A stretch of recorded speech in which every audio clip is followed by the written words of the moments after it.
انشاءاللہ تعالی اب آج کے ہمارے دوسرے عنوان کی طرف بڑھنے سے پہلے میں مختصر سا اسلامک ریسرچ سینٹر کا تعارف آپ لوگوں کے سامنے رکھ دوں۔ اسلامک ریسرچ سینٹر اس کا قیام سن 2001 میں ہوا اور اس کے پریزیڈنٹ اور فاؤنڈر ہے جناب ایڈوکیٹ فیض سید صاحب۔ اسلامک ریسرچ سینٹر ایک نان پروفیٹیبل اور نان پولیٹیکل آرگنائزیشن ہے۔ اس کا مقصد ہے غیر مسلمانوں میں اور مسلمانوں میں اسلام کا صحیح تصور پیش کرنا۔ الحمدللہ پچھلے 15 سالوں سے اسلامک ریسرچ سینٹر دعوتی اور اصلاحی کاموں میں بڑھ چڑھ کر حصہ لیتے آ رہی ہے، اور الحمدللہ اللہ کے فضل و کرم سے اسلامک ریسرچ سینٹر کی جانب سے شہر میں اور اس کے اطراف میں بہت سارے درس و تدریس لیے جاتے ہیں۔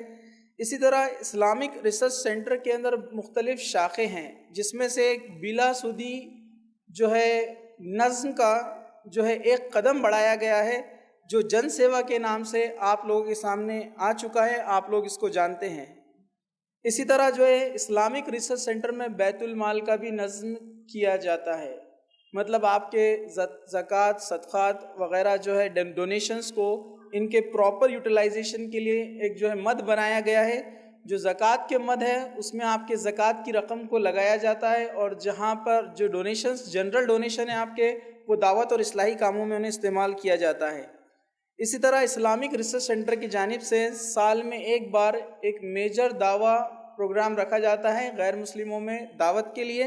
اسی طرح سال میں ایک بار اسلامک ریسرچ سینٹر کی جانب سے دعویٰ ٹریننگ پروگرام مقرر کیا جاتا ہے، جس میں یہ ٹریننگ دی جاتی ہے کہ دعوت اور اصلاحی کام کو کیسے کیا جائے۔ اسی طرح اسلامک ریسرچ سینٹر کی ایک بڑی ایکٹیویٹی ہے جو آج ہم یہاں پر موجود ہے، وہ ہے رمضان کانفرنس۔ یہ ہر سال رمضان کے آخری عشرے میں اس کانفرنس کو رکھا جاتا ہے۔ اسی طرح Islamic research centre YouTube channel پر کافی ایکٹیو ہے، جس کے الحمدللہ 70,000 سے زیادہ سبسکرائبر ہے، اور 35 ملین سے زیادہ اس کے ویو ہیں، مطلب لوگ اس کو اتنے دیکھ چکے ہیں الحمدللہ۔ اسی طرح ایڈوکیٹ فیض سید صاحب کے 52 سے زیادہ عنوانات پر مکمل ٹاپکس آپ کے ہیں، یہ یوٹیوب چینل پر موجود ہے، آپ اس سے فائدہ حاصل کر سکتے ہیں۔ اسی طرح اسلامک ریسرچ سینٹر کی جانب سے کریئر گائیڈنس پروگرام اور موٹیویشنل پروگرامز اسٹوڈنٹس کے لیے لیے جاتے ہیں۔ اسی طرح اسلامک ریسرچ سینٹر کی ایک لائبریری ہے جو روہیلا گلی میں سٹی چوک کے قریب ہے۔ یہاں پر الحمدللہ 10,000 سے زائد کتابیں مختلف زبانوں میں موجود ہے، جیسے اردو، انگلش، ہندی، مراٹھی، اور الحمدللہ دنیا بھر کے تمام زبانوں کے جتنے بھی قرآن کے تراجم ہیں الحمدللہ یہ اسلامک ریسرچ سینٹر میں موجود ہے۔ الحمدللہ یہ مختصر سا تعارف تھا اسلامک ریسرچ سینٹر کا۔ اب آج کا ہمارا دوسرا عنوان ہے وہ ہے فرشتوں کی دنیا، اور اس کے ہمارے مقرر ہیں ایڈوکیٹ فیض سید صاحب۔ میں مختصر سا آپ کا بھی تعارف رکھ دوں۔ الحمدللہ آپ تعارف کے محتاج نہیں ہیں، یہاں پر بیٹھے اکثر لوگ آپ سے آشنا ہیں، آپ کو جانتے ہیں، لیکن یہ ایک رسم ہے، ایک پروگرام کا ایک ڈیکورم ہے کہ مقرر کا تعارف آپ کے سامنے رکھا جائے۔ تو میں آپ کے بارے میں بتا دوں، ایڈوکیٹ فیض سید صاحب یہ اسلامک ریسرچ سینٹر کے پریزیڈنٹ ہیں، اسی کے ساتھ ساتھ جن سیوا کریڈٹ کوآپریٹو سوسائٹی اور الکتاب پرائیویٹ لمیٹڈ کے بھی آپ پریزیڈنٹ ہیں۔ ماشاءاللہ آپ نے بیچلر ان کمپیوٹر سائنس اور اس کے بعد ماسٹر ان کمپیوٹر ایپلیکیشن یہ کورسز مکمل کرنے کے بعد LLB بھی آپ نے مکمل کیا اسی شہر اورنگ آباد سے، اور الحمدللہ آپ نے اسلامک اور کمپیریٹیو ریلیجن جیسے عیسائیت اور دیگر مذاہب پر بہت سارے سرٹیفیکیشن کورسز بھی مکمل کیے۔ الحمدللہ ہندوستان کے تقریباً بڑے شہروں میں آپ کو مدعو کیا گیا مختلف عنوانات پر بیان کرنے کے لیے، خصوصی طور پر جو فیملی پرابلمز ہوتے ہیں یا بچوں کی تربیت، بچوں کی تعلیم، اس پر آپ کو خصوصی طور پر اس پر بیان کرنے کے لیے مدعو کیا گیا۔ الحمدللہ صرف ہندوستان میں ہی نہیں بلکہ سعودی عرب، دبئی وغیرہ میں بھی آپ کے بہت سارے انٹرنیشنل ٹورز بھی ہو چکے ہیں۔ تو الحمدللہ یہ ہمارے شہر کی جو ہے خوش قسمتی ہے کہ ایک ایسے مقرر ہمارے ہی شہر میں رہتے ہیں اور ہم ان سے فائدہ حاصل کریں۔ تو میں زیادہ وقت نہ لیتے ہوئے جناب ایڈوکیٹ فیض سید صاحب کو دعوت دوں گا کہ وہ فرشتوں کی دنیا اس عنوان پر روشنی ڈالے۔ جزاک اللہ خیر۔ بسم اللہ الرحمن الرحیم۔ ان الحمد للہ نحمده ونستعینه ونستغفره ونعوذ باللہ من شرور انفسنا ومن سیئات اعمالنا من يهدي الله فلا مضل له ومن يضلل فلا هادي له واشهد ان لا اله الا الله وحده لا شريك له واشهد ان محمدا عبده ورسوله وبعد فان خير الحديث كتاب الله وخير الهدي هدي محمد صلى الله عليه وسلم وشر الامور محدثاتها وكل محدثة بدعة وكل بدعة ضلالة وكل ضلالة في النار وقال عز وجل في القرآن المجيد اعوذ بالله من الشيطان الرجيم بسم الله الرحمن الرحيم يا ايها الذين امنوا اتقوا الله حق تقاته ولا تموتن الا وانتم مسلمون وقال يا ايها الناس اتقوا ربكم الذي خلقكم من نفس واحدة وخلق منها زوجها بث منهما رجالا كثيرا ونساء واتقوا الله الذي تسالون به والارحام ان الله كان عليكم رقيبا وقال يا أيها الذين آمنوا اتقوا الله وقولوا قولا سديدا يصلح لكم أعمالكم ويغفر لكم ذنوبكم ومن يطع الله ورسوله فقد فاز فوزا عظيما اللهم صل على محمد وعلى آل محمد كما صليت على إبراهيم وعلى آل إبراهيم إنك حميد مجيد اللهم بارك على محمد وعلى آل محمد كما باركت على إبراهيم وعلى آل إبراهيم إنك حميد مجيد رب اشرح لي صدري ويسر لي أمري واحلل عقدة من لساني يفقهوا قولي وقال عز وجل في القرآن المجيد أعوذ بالله من الشيطان الرجيم بسم الله الرحمن الرحيم آمن الرسول بما انزل الیہ من ربہ والمؤمنون کل آمن باللہ وملائکتہ وکتبہ ورسلہ لا نفرق بین احد من رسلہ اما بعد۔ تمام تعریفیں اس اللہ عز و جل کے لیے لائق و زیبا ہے جو تمام جہانوں کا بنانے والا اور اسے پالنے والا ہے، اور درود و سلام اس کے آخری نبی محمد صلی اللہ علیہ وسلم پر۔ الحمدللہ ہم تمام یہاں اس رمضان کانفرنس کے یا 10 روزہ اسلامی کانفرنس کے دوسرے دن کے دوسرے نشست میں سیکنڈ سیشن میں جمع ہوئے، اور جیسا کہ آپ تمام کے سامنے اعلان کیا گیا تھا کہ انشاءاللہ عزیز آج کچھ باتیں میں آپ تمام کے سامنے جو ہے فرشتوں کی دنیا، عالم الملائکۃ الابرار، فرشتوں کی جو دنیا ہے یا فرشتوں کا کیا معاملہ ہے اس کے تعلق سے کچھ باتیں رکھنے کی جو ہے کوشش کروں گا۔ سب سے پہلی چیز تو یہ، فرشتوں کے تعلق سے یاد رکھیے فرشتوں پہ ایمان لانا یہ ہمارے ایمان کا ایک حصہ ہے اور یہ ہم پر واجب اور فرض ہے۔ جیسے کہ ایک شخص جو ہے ایمان لاتا ہے اور ایمان کے جو ہے ستون ہم جانتے ہیں وہ 6 ہیں۔ اس ایمان کے ستون میں سب سے پہلا ہے کہ آمنت باللہ، ایمان لائے وہ شخص اللہ پر، وملائکتی اس کے فرشتوں پر، وکتبی اس کی کتابوں پر، ورسلی اس کے رسولوں پر، والیوم الآخری اور آخرت کے دن پر، والقدر خیرہ وشرہ اور تقدیر پر کہ اس کا اچھا یا برا ہونا اللہ تعالیٰ کی طرف سے ہے۔ تو یہ 6 چیزیں ایسی ہیں جس پر ایمان لانا ہر مسلمان کے لیے واجب ہے، اس کو ایمان کہا جاتا ہے۔ اس کے تعلق سے بہت تفصیلی جو ایک روایت آتی ہے جو صحیح مسلم کی روایت ہے، عمر ابن خطاب رضی اللہ عنہ اس کے راوی، اور فرماتے ہیں نبی اکرم صلی اللہ علیہ وسلم کا ایک شخص آیا، اس نے سوال کیا، اس سوال میں ایک سوال یہ تھا کہ ایمان کیا ہے، جس کے جواب میں نبی اکرم صلی اللہ علیہ وسلم نے یہ 6 باتیں بتائی، جس میں تھے ایمان اللہ کے بعد ملائکہ، فرشتے۔ تو فرشتوں پر ایمان لانا یہ فرض اور ہم پر واجب ہے، یاد رکھیے یہ ایمان کا رکن ہے، اس کا ستون ہے، یاد رکھیے۔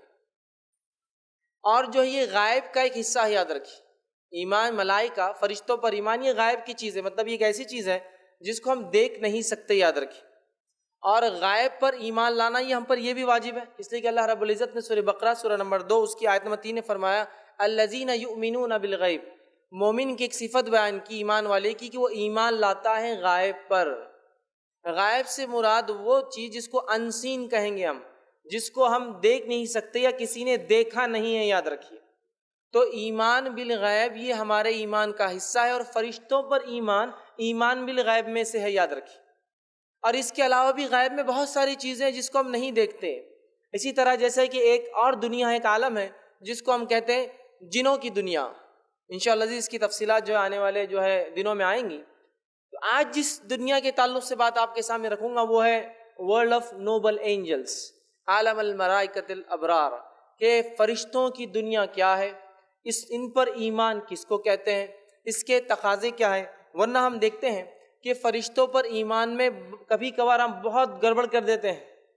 جیسے کہ ایک ایگزامپل، ایک مثال دیتا ہوں کہ بہت سارے لوگوں کا یہ ماننا ہے کہ جو ابلیس جو ہے جن ہے، ابلیس جس کو ہم شیطان کہتے ہیں عام زبان میں، تو بہت سارے لوگوں کا یہ ماننا ہے کہ یہ ابلیس کسی زمانے میں ایک فرشتہ تھا اور بہت اللہ کی عبادتیں کیا کرتا تھا اور فرشتوں کا سردار تھا، لیکن ایک بار کیا کیا، بغاوت کر بیٹھا اپنے رب سے، تو کیا بن گیا، پھر وہ شیطان بن گیا. یاد رکھیے فرشتوں کے ایمان میں یہ چیز داخل ہے کہ فرشتے ہر وہ کام کرتے جو ان کا رب حکم دیتا ہے، اور ان کے رب کے حکم سے ہٹ کر وہ کچھ بھی نہیں کرتے. تو اگر کوئی شخص یہ ایمان رکھتا ہے، عقیدہ رکھتا ہے کہ وہ ابلیس وہ فرشتہ تھا، جن نہیں تھا، تو گویا اس کے فرشتوں پر ایمان میں گڑبڑ ہے. اس کا کہنا یہ ہے کہ فرشتے منمانی بھی کر سکتے ہیں اپنی، جبکہ ہم جانتے اللہ رب العزت نے قرآن میں اس چیز کا اعلان کر دیا. سورہ کہف سورہ نمبر 18 آیت نمبر 50 میں وَإِذْ قُلْنَا لِلْمَلَائِكَةِ اسْجُدُوا لِآدَمَ فَسَجَدُوا إِلَّا إِبْلِيسَ كَانَ مِنَ الْجِنِّ فَفَسَقَ عَنْ أَمْرِ رَبِّهِ، کہ جب تیرے رب نے حکم دیا فرشتوں کو کہ جھک جاؤ آدم کے سامنے، سارے کے سارے جھک گئے سوائے ابلیس کے. كَانَ مِنَ الْجِنِّ، اور وہ جنوں میں سے تھا. فَفَسَقَ عَنْ أَمْرِ رَبِّهِ، اور اس نے اپنے رب کے حکم کو جھٹلایا اور ٹھکرا دیا اور فسق کیا. تو یہاں اللہ رب العزت نے اس چیز کی وضاحت کر دی کہ ابلیس کبھی بھی فرشتہ تھا ہی نہیں. وہ کون ہے؟ بابائے جنوں کا باپ ہے. جس طرح سے آدم علیہ السلام میرے اور آپ کے باپ ہے، سمجھ رہے آپ؟ اور آدم علیہ السلام کی نسل میں ایمان والے اور کافر ہوتے ہیں. ابلیس کافر تھا، اس کی نسل میں بھی ایمان والے اور کافر ہوتے ہیں.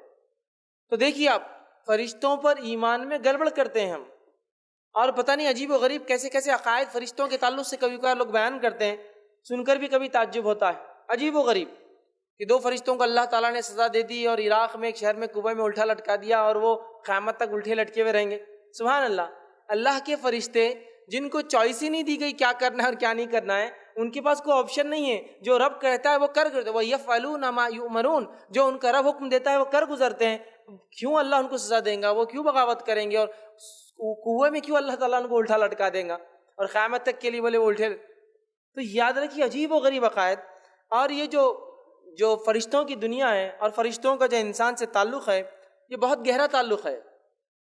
ان کا اور ہمارا رشتہ پیدائش سے شروع ہو جاتا ہے. جب انسان، اللہ کے رسول فرماتے 40 دن کا ہوتا ہے ماں کے پیٹ میں، تو فرشتہ کہتا ہے اے رب کیا لکھوں؟ تو گویا ہمارا تعلق ان سے بڑا گہرا ہے. ماں کے پیٹ سے ہمارا ان سے تعلق ہے، ہماری پیدائش میں وہ آتے ہیں، وہاں لکھتے ہیں. پیدا ہونے کے بعد ہمارے ساتھ زندگی بھر گزارتے ہیں، اعمال لکھتے ہیں. اس کے بعد جو ہے زندگی میں حفاظت کے لیے ہوتے ہیں. اسی طرح جو ہے موت کے وقت روح نکالنے آتے ہیں، اور جو ہے قبر سے روز قیامت ہم کو اٹھائیں گے، کافروں کو پکڑ کے دھکے دے کے لے جائیں گے، مومنوں کا اکرام کریں گے.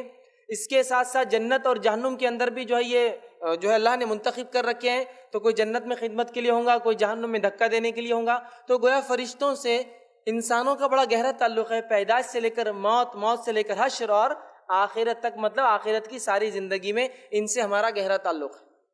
ٹھیک. اور جو ہے اس کے ساتھ ساتھ ہم دیکھتے ہیں ان کا ہم سے جو گہرا تعلق ہے، اللہ رب العزت نے کچھ مخصوص کاموں کے لیے ان کو مقرر کر رکھا ہے، منتخب کر رکھا ہے. ٹھیک.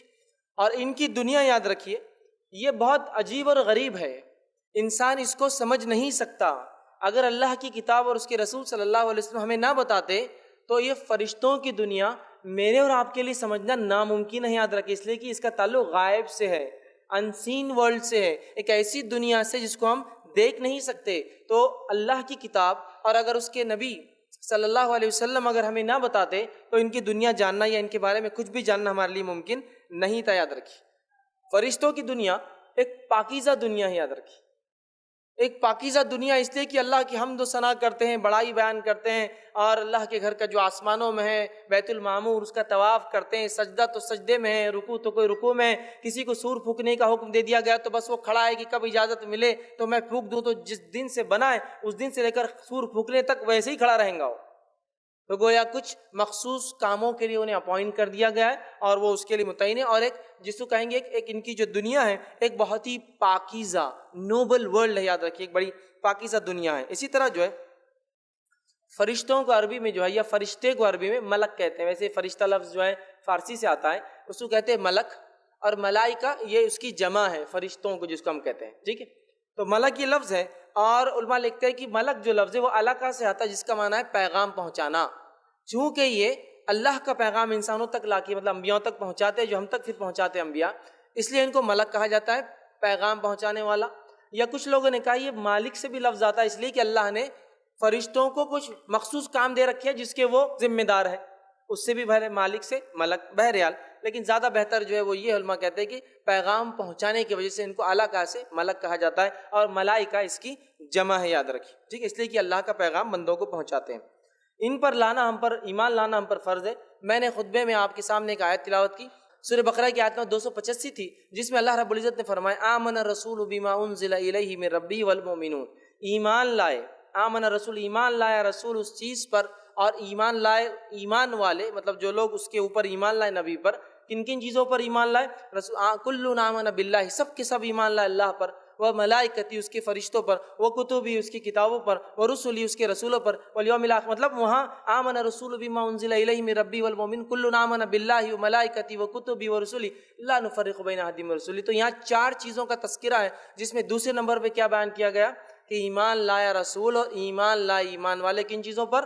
اللہ پر اور فرشتوں پر. اسی لیے میں نے کہا فرشتوں پر ایمان لانا فرض ہے, اور یہ ایمان کے ستونوں میں سے, ایمان کے فاؤنڈیشنز میں سے ایک چیز ہے, یاد رکھیے. اور ہمیں فرشتوں پر ویسا ہی ایمان لانا ہے جیسا کہ ہمیں جو ہے حکم دیا گیا ہے, یاد رکھیے. اب فرشتوں پر ایمان کیسا ہونا چاہیے, اس کے تعلق سے میں چند باتیں آپ کے سامنے رکھتا ہوں, جو کہ امام بیہقی نے شعبۃ الایمان میں یہ چیز لکھی ہے کہ فرشتوں پر ایمان کیسا ہونا چاہیے. پھر ان کی دنیا کی طرف بھی بڑھیں گے ہم, چونکہ پہلی چیز تو ہے ان پر ایمان لانا. ایمان لانے کے بعد پھر بہت ساری چیزیں جو بتائی گئی وہ بھی ہے. تو ایمان لانے کے تعلق سے لکھتے اور بیان کرتے, پہلی چیز ایمان لانے میں جو داخل ہے وہ یہ ہے, ایمان کی فرشتے ہیں ان کے وجود کا اقرار کرنا. فرشتوں پر ایمان لانے کا پہلا حصہ کیا ہے کہ ایمان لانا ان کے وجود پر کی فرشتے ہیں, اللہ کی ایک مخلوق ہے, یہ فرشتے ہیں اور یہ بھی اللہ کے بندے ہیں. آگے وہ لکھتے ہیں ان میں سے ہر ایک کو ان کے حقیقی مقام دے.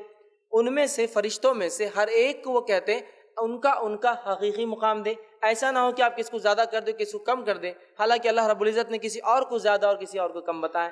تو ہر کسی کو ان میں سے اپنا اپنا مقام دے حقیقی. ایمان کی وہ اللہ کے بندے ہیں, ایمان لائے ایک شخص کی فرشتے اللہ کے بندے ہیں, جیسے جن اور انس ہیں. مطلب اللہ نے جیسے جنوں کو پیدا کیا, انسانوں کو, فرشتوں کو پیدا کیا, اسی طرح وہ اللہ کے بندے ہیں. انہیں اللہ حکم دیتا ہے, اللہ انہیں حکم دیتا ہے, آرڈر دیتا ہے, اور ان کا حساب بھی لیتا ہے. لیکن وہ حساب اس اعتبار سے نہیں جیسا کہ ہمارا ہوں گا گناہ اور نیکی کے اعتبار سے. ان کا حساب لیتا ہے, مطلب ان سے سوال بھی کرتا ہے کہ کیا ہوا میرے بندوں نے کیا کیا, حالانکہ اللہ کو معلوم ہوتا ہے پھر بھی پوچھتا ہے. تو وہ جو ہے اللہ کا حکم بجا لاتے ہیں, اللہ ان کا حساب بھی لیتا ہے. وہ کچھ بھی نہیں کر سکتے خود سے سوائے جس کا اللہ انہیں حکم دے. فرشتے خود سے کچھ بھی نہیں کر سکتے سوائے اس کے جو ان کا رب انہیں حکم دیتا ہے. پھر آگے لکھتے ہیں اور کہتے ہیں اللہ نے انہیں صلاحیت دی ہے, اور وہ کہتے ہیں انہیں موت بھی آ سکتی ہے, لیکن انسانوں کے مقابلے میں یہ بہت لمبی زندگی گزارتے ہیں. اور ہم جانتے ہیں قیامت کا جب پہلا سور پھونکا جائے گا تو تمام چیزیں ہلاک ہو جائیں گی, اس میں فرشتے بھی داخل ہیں.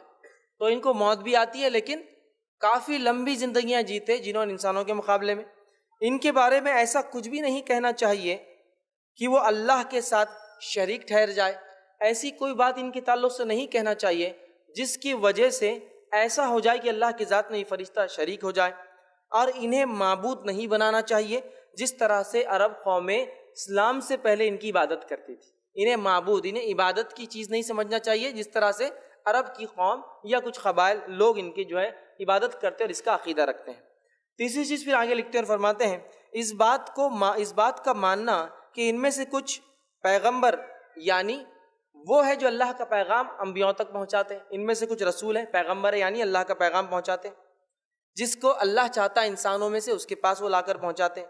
ان میں سے کچھ اللہ کا عرش اٹھائے ہوئے ہیں, انشاءاللہ آگے تفصیلات آئیں گے. اللہ کا عرش اٹھائے ہوئے, جو 8 فرشتے اٹھائے ہوئے, تو کچھ اللہ کا عرش اٹھائے ہوئے ہیں, اور جو صفوں میں کھڑے رہتے ہیں. کچھ فرشتے ایسے کہ صفوں میں کھڑے انتظار کرے اللہ کے حکم, صفوں میں کھڑے رہتے ہیں. اور جو جنت اور جہنم کے نگہبان ہیں، جو جنت اور جہنم کو دیکھ بھال کرتے ہیں اور اس کے نگہبان ہیں. پھر آگے لکھتے ہیں دیکھ بھال کرتے ہیں، اور کچھ انسانوں کے اعمال لکھتے ہیں، ٹھیک ہے، اور اسی طرح کچھ بادل کو ہاک کر لے جاتے بارش کے لیے، اور جو ہے یہ سب کا تذکرہ وہ لکھتے ہیں قرآن کے اندر موجود ہے. تو یہ چند باتیں تھی جو امام بہقی نے شعبۃ الایمان میں ان پر ایمان کے تعلق سے لکھی. تو ہمیں بھی چاہیے ان نکات کو جو میں نے کہے اس پر غور کریں اور اس پر ہم بھی ویسا ہی عقیدہ رکھیں جیسا صحابہ نے اس معاملے میں عقیدہ رکھا. آگے آئیے، اب فرشتوں کے جسمانی اوصاف کی طرف چلتے ہیں. فزیکل کیریکٹرسٹکس جو ان کے کتاب اور سنت میں بتائے گئے ہیں، کیسے رہتے ہیں، کیسے دکھتے ہیں، کیا معاملات ہیں، وہ دیکھیں گے. پھر اس کے بعد دیگر 4 حصوں میں نے تقسیم کیا اس درس کو. 4 چیزوں میں سے پہلا حصہ ہے جسمانی اوصاف، فزیکل کیریکٹرسٹکس فرشتوں کے تعلق سے، جس میں سب سے پہلی چیز تو یہ ان کی پیدائش. تو ان کی پیدائش کے تعلق سے صحیح مسلم کی روایت ہے، اللہ کے رسول صلی اللہ علیہ وسلم فرمایا اور کہا، اللہ رب العزت نے ان جو ہے جنوں کو آنکھ سے پیدا کیا، فرشتوں کو نور سے پیدا کیا، اور آدم کو اس چیز سے پیدا کیا گیا جس کا تمہیں ذکر کر دیا گیا ہے، مطلب قرآن میں اس کا ذکر ہے، اور آدم مٹی سے بنے. تو فرشتوں کو اللہ رب العزت نے نور سے پیدا کیا. یاد رکھیں، تو فرشتے نوری مخلوق ہیں، جن ناری مخلوق ہے، آنکھ سے بنے، اور انسان خاکی مخلوق ہے، مٹی سے بنا ہوا ہے، خاک سے بنا ہوا ہے. تو وہ نور سے پیدا کیے گئے، اس وجہ سے ہم ان کو دیکھ بھی نہیں سکتے، لائٹ، ٹھیک ہے. اسی طرح جو ہے اللہ تعالیٰ نے ان کو کیوں پیدا کیا؟ تو اللہ تعالیٰ نے ان کو مختلف کاموں کے لیے پیدا کیا. جیسا کہ ہم جانتے ہیں بہت سارے فرشتے بارش برسانے کے لیے کچھ خاص فرشتے ہیں، زندگی جو روح پھونکتے ہیں خاص فرشتے ہوتے ہیں، روح نکالنے کے لیے خاص فرشتے ہوتے ہیں، نام اعمال لکھنے کے لیے خاص فرشتے ہوتے ہیں، جنت کو سنبھالنے کے لیے خاص فرشتے اور ان کے لیڈر سردار بھی ہے، جہنم کو جو ہے لوگوں کو پھینکنے اور دہکانے کے لیے خاص فرشتے ہیں. تو اللہ نے ان کو کچھ مخصوص کاموں کے لیے پیدا کیا، نور سے پیدا کیا. اور اسی طرح جو ہے یہ کب پیدا ہوئے؟ یہ انسان کی پیدائش سے، آدم علیہ السلام کی پیدائش سے پہلے پیدا ہوئے، لیکن کب اس کی تفصیلات ہمیں نہیں ملتی ہے. لیکن اتنی بات تو طے ہے کہ آدم علیہ السلام کی پیدائش سے پہلے یہ پیدا ہو گئے تھے. اس کی دلیل یہ ہے کہ سورہ بقرہ سورہ نمبر 2 آیت نمبر 30 میں اللہ نے فرمایا کہا، وَإِذْ قَالَ رَبُّكَ لِلْمَلَائِكَةِ إِنِّي جَاعِلٌ فِي الْأَرْضِ خَلِيفَةً، اور اللہ رب نے فرماتا، اور تیرے رب نے فرشتوں سے کہا کہ میں زمین پر ایک خلیفہ بنانے والا، ایسے لوگ، ایسی نسل جو ایک کے بعد ایک آتی جائیں گی. تو یہاں اللہ تعالیٰ نے آدم علیہ السلام کو بنانے سے پہلے فرشتوں کو آدم علیہ السلام کے تعلق سے خبر دی. تو اس سے ہی پتہ چلا یہ ہماری پیدائش، مطلب آدم علیہ السلام کی پیدائش سے پہلے پیدا ہوئے، لیکن کب واللہ عالم ہم نہیں جانتے. ٹھیک ہے، یہ بات اس آیت سے طے ہوگی. اب یہ کس چیز سے پیدا کیے گئے؟ یہ تفصیلات میں رکھ چکا ہوں کہ یہ نور سے پیدا کیے گئے. اور اسی طرح جو ہے چونکہ وہ نور سے پیدا ہوئے، ہم ان کو ان کے حقیقی شکل میں، ریئل فزکس میں، یا جو ہے ریئل جو ہے اس میں ہم ان کے شیپ یا اس میں سائز میں یا فزیکلی ان کو حقیقت میں ہم دیکھ نہیں سکتے، سوائے جب اللہ تعالیٰ انہیں حکم دیتا ہے اور وہ انسانی شکل لے کر آتے ہیں تو تب انہیں کوئی دیکھ سکتا ہے. جیسے کہ نبی اکرم صلی اللہ علیہ وسلم کے زمانے میں جبرائیل علیہ السلام کچھ مواقع پر آئے، کچھ باتیں کی، اور جانے کے بعد اللہ کے رسول صلی اللہ علیہ وسلم نے کہا کہ یہ جبرائیل تھے. تو وہ انسانی شکل لے کر آئے تھے، ایک صحابی کی شکل میں وہ آتے تھے. تو ہم فرشتوں کو چونکہ وہ نور سے بنے ہیں اپنی آنکھوں سے نہیں دیکھ سکتے، سوائے اس کے کہ اللہ رب العزت انہیں اجازت دے تو وہ شکل لیتے ہیں، اور پھر جب شکل لیتے ہیں انسانی، اس انسانی شکل میں کچھ لوگوں نے انہیں دیکھا ہے، جیسا نبی اکرم صلی اللہ علیہ وسلم صحابہ نے. اور اس امت میں سے نبی اکرم صلی اللہ علیہ وسلم ایسے شخص ہے جس نے فرشتے کو یا فرشتوں کو حقیقت میں دیکھا ہے. صرف نبی اکرم صلی اللہ علیہ وسلم کی ذات کے علاوہ کسی نے بھی فرشتوں کو ان کے حقیقی شکل میں نہیں دیکھا. اور آپ نے خود ماں عائشہ کو فرمایا رضی اللہ عنہا کو کہ میں نے جبرائیل کو 2 مرتبہ ریئل جو ہے شکل میں دیکھا ہے، حقیقی شکل میں دیکھا ہے. پہلی مرتبہ جب وہ وحی میرے پاس لے کر آئے تب دیکھا ہے، اور جب وحی لے کر آئے جب میں نے دیکھا تو زمین سے لے کر آسمان تک سب بھر گیا تھا جبرائیل علیہ السلام سے، کچھ نہیں دکھ رہا تھا اس کے علاوہ، اتنے بڑے آپ. اور دوسری بار میں نے جبرائیل کو سدرۃ المنتہا معراج میں دیکھا حقیقی شکل میں.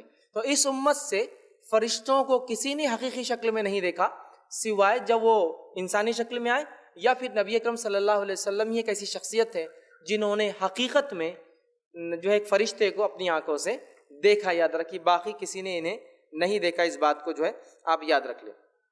اور جو روایت میں نے آپ کو بیان کی کہ میں عائشہ کو اللہ کے رسول فرمایا، میں نے جبرائیل کو جب دیکھا تو روایت کے الفاظ اس طرح سے، صحیح مسلم کی حدیث ہے کہ یہ بہت بڑے ہوتے ہیں۔ جبرائیل علیہ السلام کے تعلق حدیث میں عائشہ فرماتی ہے کہ میں نے آپ سے فرمایا میں نے انہیں دو مرتبہ دیکھا، جب وہ نازل ہوئے تو وہ آپ فرماتے ہیں کہ زمین سے آسمان تک ان کا قد تھا، مطلب جو نیچے سے اوپر تک جو دیکھ سکتے تھے صرف اور صرف جبرائیل علیہ السلام ہی نظر آ رہے تھے۔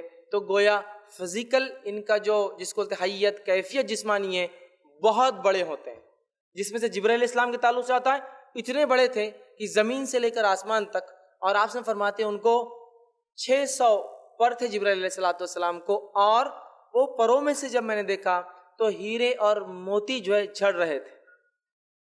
تو بڑے خوبصورت ہوتے ہیں، بہت بڑے بڑے ہوتے ہیں، ٹھیک ہے، اور اسی طرح سے جو ہے کوئی انسان لیکن اپنی آنکھوں سے انہیں نہیں دیکھ سکتا، یاد رکھیں۔ اسی طرح ابو داؤد کی روایت ہے، جابر بن عبداللہ رضی اللہ عنہ فرماتے اور کہتے ہیں رسول اللہ صلی اللہ علیہ وسلم فرمایا کہا مجھے اجازت ملی جب میں معراج گیا تو مجھے اجازت دی گئی کہ عرش کے جو فرشتوں نے 8 جو عرش کو اٹھائے ہوئے ہیں ان میں سے ایک فرشتے سے بات کرنے کی مجھے معراج میں اجازت ملی۔ آپ نے کیا فرما رہے ہیں؟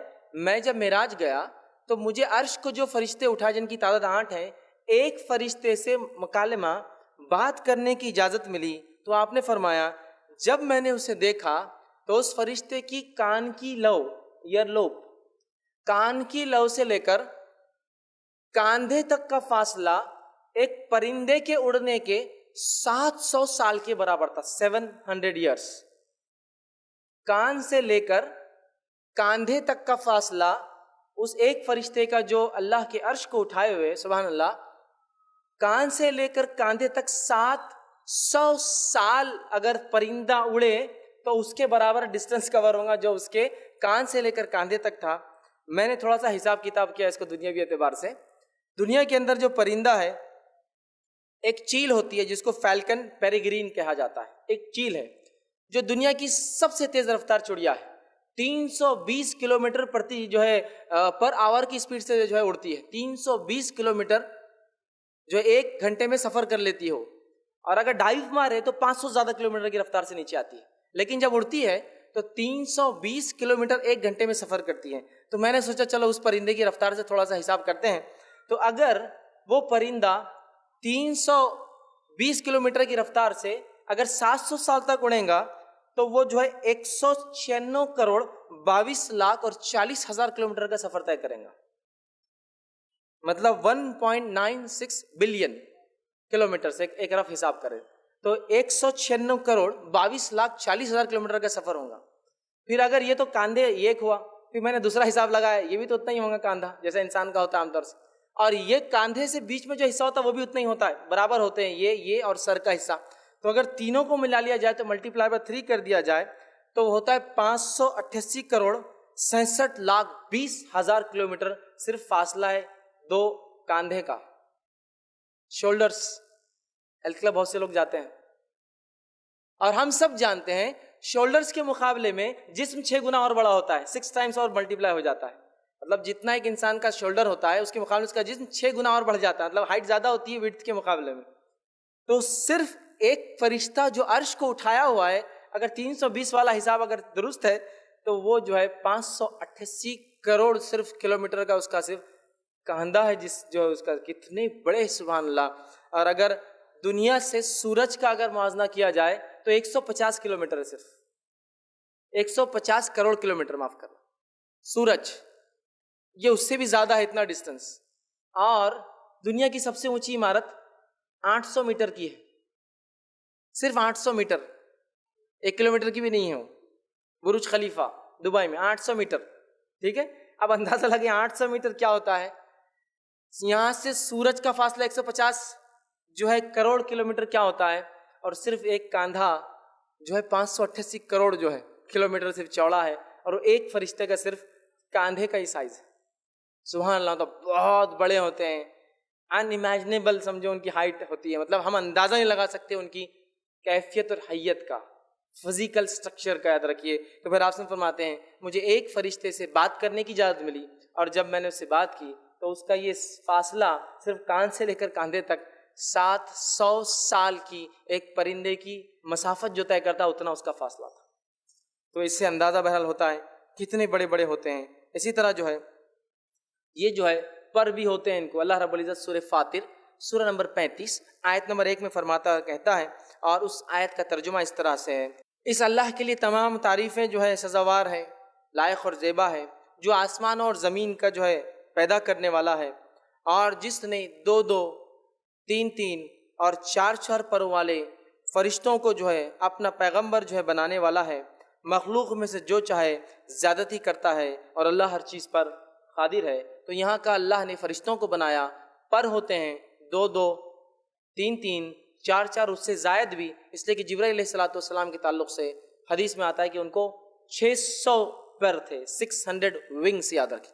تو فرشتوں کی فزیکل کیفیت میں یہ بھی ہے، جسمانی کیفیت میں اوصاف میں ان کو پر ہوتے ہیں، بہت بڑے ہوتے ہیں. نور سے اللہ رب العزت نے ان کو پیدا کیا ہے. اسی طرح فرشتے بہت خوبصورت ہوتے ہیں، یہ بہت خوبصورت ہوتے ہیں. جیسے کہ میں نے کہا آپ صلی اللہ علیہ وسلم جبرائیل علیہ السلام کو دیکھا 600 پر تھے، اور پروں میں سے ہیرے اور موتی ان کے جھڑ رہے تھے. یہ بہت خوبصورت ہوتے ہیں. اس کی دلیل یہ بھی ہے کہ یوسف علیہ الصلوۃ والسلام کا واقعہ یاد کیجئے. جب اس عزیز مصر کی بیوی پر لوگوں نے کہا کہ کیسی عورت ہے، اپنے غلام پہ بری نظر ڈالی، تو اس نے یوسف علیہ الصلوۃ والسلام کو بلایا، ساری دوسری عورتوں کو بٹھا دیا ہاتھ میں چھری دے کر، اور یوسف علیہ السلام سے کہا یوسف گزر جاؤ. یوسف علیہ الصلوۃ والسلام جب گزرے تو ان عورتوں نے جو سبزیاں کاٹ رہی تھی کیا کہا؟ اللہ نے اس بات کو قرآن میں دہرایا، اور اللہ فرماتا ہے وَقُلْنَا حَاشَا لِلَّهِ مَا هَٰذَا بَشَرًا إِنْ هَٰذَا إِلَّا مَلَكٌ كَرِيمٌ. تو اللہ رب العزت فرماتا ہے ان عورتوں نے جب یوسف علیہ السلام کو دیکھا تو کہا کہ یہ تو کوئی انسان نہیں ہو سکتے، یہ تو جو ہے کوئی بزرگوار فرشتہ ہے. تو اس قول سے پتہ چلتا ہے کہ فرشتے خوبصورت ہوتے ہیں. اسی لیے جب یوسف علیہ الصلوۃ والسلام کو ان عورتوں نے دیکھا تو کہا یہ تو کوئی فرشتہ ہے، بزرگوار فرشتہ. تو اس سے پتہ چلا وہ بہت خوبصورت ہوتے ہیں، یاد رکھیے. اسی طرح جو ہے یہ کھاتے اور پیتے نہیں ہیں، جس کے تعلق سے اگر واقعہ پڑھنا ہے تو جو ابراہیم علیہ الصلوۃ والسلام کے پاس فرشتے آئے تھے ان کو خوشخبری دینے اسحاق علیہ السلام کی، اور یہ بتانے کہ قوم لوط کے ساتھ کیا ہونے والا ہے. ان فرشتوں کا واقعہ سورہ زاریات سورہ نمبر 51 آیت نمبر 24 سے لے کر 28 میں اللہ نے بیان کیا، جس میں جب ابراہیم علیہ الصلوۃ والسلام نے ان کو ایک بچڑا پیش کیا ذبح کر کے تو انہوں نے اس سے انکار کر دیا کھانے سے. تو اس سے پتہ چلا فرشتے کھاتے اور پیتے نہیں ہیں. اسی طرح وہ مذکر اور مؤنث نہیں کہلائے جا سکتے، ان کا جینڈر ہم نہیں کہہ سکتے کہ وہ میل ہے یا فیمیل ہے، چونکہ وہ ایک ایسی دنیا میں ہے جن کے تعلق سے ہم نہیں جانتے. ہاں ہماری دنیا میں تو میل فیمیل جیسی چیزیں ہوتی ہیں، مذکر مؤنث جینڈرز ہوتے ہیں، لیکن ان کے تعلق سے کسی جینڈر کا ہم تصور نہیں کر سکتے، اس لیے کہ کتاب و سنت میں ان کی کوئی جینڈر کی تفصیلات نہیں دی ہے. اسی طرح جو ہے اللہ کے دیے گئے کام اور عبادت کرتے ہوئے کبھی تھکتے نہیں، کبھی اللہ نے جو کام دیا، جو عبادت دی، اس کام کرنے سے کبھی تھکتے نہیں ہیں، جس کا تذکرہ اللہ نے سورہ انبیاء سورہ نمبر 21 آیت نمبر 20 میں فرما رکھا یسبحون اللیل والنہار لا یفترون، کہ وہ صبح اور شام اللہ کی تسبیح بیان کرتے ہیں اور سستی نہیں کرتے. تو گویا اللہ نے اگر کسی کو تسبیح دی تو وہ صبح اور شام تسبیح کرتے ہیں، اور کبھی تسبیح کرنے میں نہ سستی کرتے ہیں اور نہ ہی تسبیح کرنے سے وہ کبھی تھکتے ہیں، یاد رکھیے. اسی طرح جو ہے اسرافیل علیہ السلام کے تعلق سے جو آتا ہے، جو کہ ایک فرشتے ہیں، حدیث میں آتا ہے اللہ کے رسول صلی اللہ علیہ وسلم فرماتے ہیں کہ اسرافیل علیہ السلام کو جب اللہ نے بنایا اور بنا کے ایک کام دے دیا کہ سور پھونکنا ہے، تو آپ وسلم فرماتے ہیں ان کا منہ سور کے قریب ہے. سور کو ایک بجنے والی چیز ہے جو سینگ کی طرح ہوتی، پیچھے چھوٹی آگے بڑی، اور جو ہے وہ منہ نزدیک ہے، اور نظر اللہ رب العزت کے عرش کی طرف ہے کہ کب اللہ حکم دے دے اور مجھے پھونک مارنا پڑے. اور جب سے پیدا کیے گئے تب سے کھڑے ہیں، مطلب جب سے دنیا بنی تب سے کھڑے لے کر قیامت تک کھڑے رہیں گے، اور ایک بار بھی پلک نہیں ماریں گے، چونکہ ہو سکتا ہے رب کا حکم آ جائے. کیسے کام کرتے اللہ کا کہ جب سے بنے کھڑے ہیں، سور کے قریب منہ ہیں، اور جب سے بنے ہیں تو قیامت تک اللہ کے عرش کی طرف ٹیڑھی منڈی کر کے دیکھ رہے ہیں، اور پلک بھی نہیں مارتے ایک بار بھی. سبحان اللہ. تو اللہ نے جو کام دیا نہ کرتے ہوئے تھکتے ہیں، نہ کسی قسم کی نافرمانی کرتے ہیں، سجدوں میں ہیں تو سجدے میں ہیں، تسبیحات بیان کرو تسبیحات بیان کر رہے ہیں۔ اسی طرح جس کو جو کام دیا گیا ہے وہ اپنا اپوائنٹڈ کام کرتے ہیں۔ اب ان کی رہنے کی جگہ کہاں ہے؟ تو فرشتے آسمانوں میں رہتے، یاد رکھیں، اس لیے کہ جب بھی فرشتوں کا تذکرہ آتا ہے اترنے کے لفظ قرآن میں آتے ہیں، فرشتہ اترا، اترا مطلب اوپر تھا، کبھی اوپر تھا مطلب آسمان میں، تو فرشتے آسمانوں میں رہتے ہیں۔ ان کی تعداد کتنی ہے ہم نہیں جانتے۔ صحیح بخاری کی روایت کے مطابق رسول اللہ صلی اللہ علیہ وسلم فرماتے ہیں آسمان میں ایک بیت المعمور جیسا ہمارا کعبہ ہے دنیا میں، ویسے ہی 7ویں آسمان پر بیت المعمور نامی ایک گھر ہے اللہ کا، فرشتے اس کا طواف کرتے ہیں اور طواف کرنے کے بعد چلے جاتے ہیں۔ آپ صلی اللہ علیہ وسلم فرماتے ہیں 70,000 فرشتے اس میں روز عبادت کرتے ہیں اور ان کا دوبارہ نمبر کبھی نہیں آئے گا۔ پھر 70,000 فرشتے روز اس گھر میں طواف کرتے ہیں، عبادت کرتے ہیں، اور ایک دن کے بعد جب چلے جاتے 70,000 تو نیکسٹ ٹرن ان کا قیامت تک نہیں آنے والا ہے۔ یہ ان کی تعداد ہے۔ اسی طرح ایک روایت میں آپ صلی اللہ علیہ وسلم فرماتے ہیں کہ روز قیامت جہنم میدان محشر میں کھینچ کر لائی جائیں گی، حشر کے میدان میں لائی جائیں گی، جس کے 70,000 سیکشنز ہوں گے، 70,000 حصوں میں تقسیم ہوں گی عذابات کے اعتبار سے۔ ہر سیکشن کو 70,000 فرشتے کھینچ کر لائیں گے۔ مطلب ایک سیکشن کو 70,000 پل کریں گے اور 70,000 ایسے سیکشن ہیں، 70,000 کو 70,000 سے ضرب دے دیجئے تو ہوتا ہے، اس کا حساب لگا لے تو 490 کروڑ ہوتا ہے۔ تو گویا یہ لاتعداد ہیں، بہت کثیر تعداد میں ہیں۔ کتنے ہیں واللہ عالم، ہم نہیں جانتے۔ اگر یہ بھی حساب لگا لے کہ ایک آدمی کے نام نامہ لکھنے کے لیے 2 ہے تو بھی تعداد کتنی ہو جاتی ہے اندازہ لگا لیجیے، سمجھ رہے آپ؟ تو بہرحال بہت تعداد ہے۔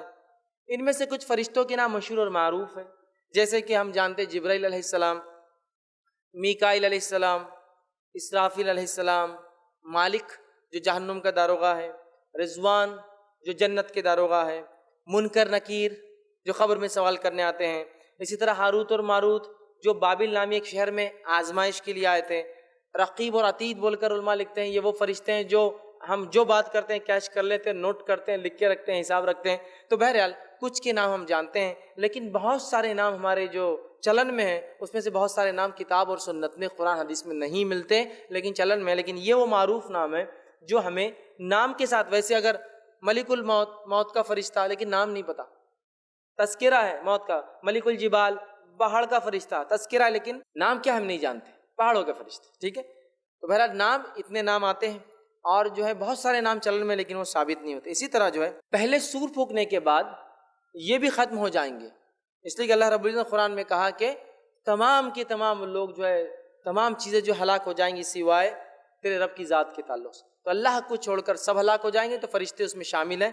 تو پہلے سور کے بعد یہ ختم ہو جائیں گے، پھر دوسرے سور کے بعد جو ہے تمام جیسے انسان اٹھیں گے یہ بھی اٹھا لیے جائیں گے۔ اب ان کے کچھ کیریکٹرسٹکس، اوصاف ہم دیکھتے ہیں۔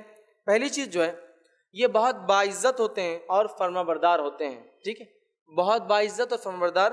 اللہ تعالیٰ نے سورہ عبس سورہ نمبر 80 آیت نمبر 16 میں اللہ تعالیٰ نے فرما رکھا کرام بررہ، جس کا معنی ہے جو بزرگ اور پاک ہوتے ہیں۔ اس لیے میں نے کہا کہ یہ جو ہے بہت باعزت اور فرما بردار ہوتے ہیں۔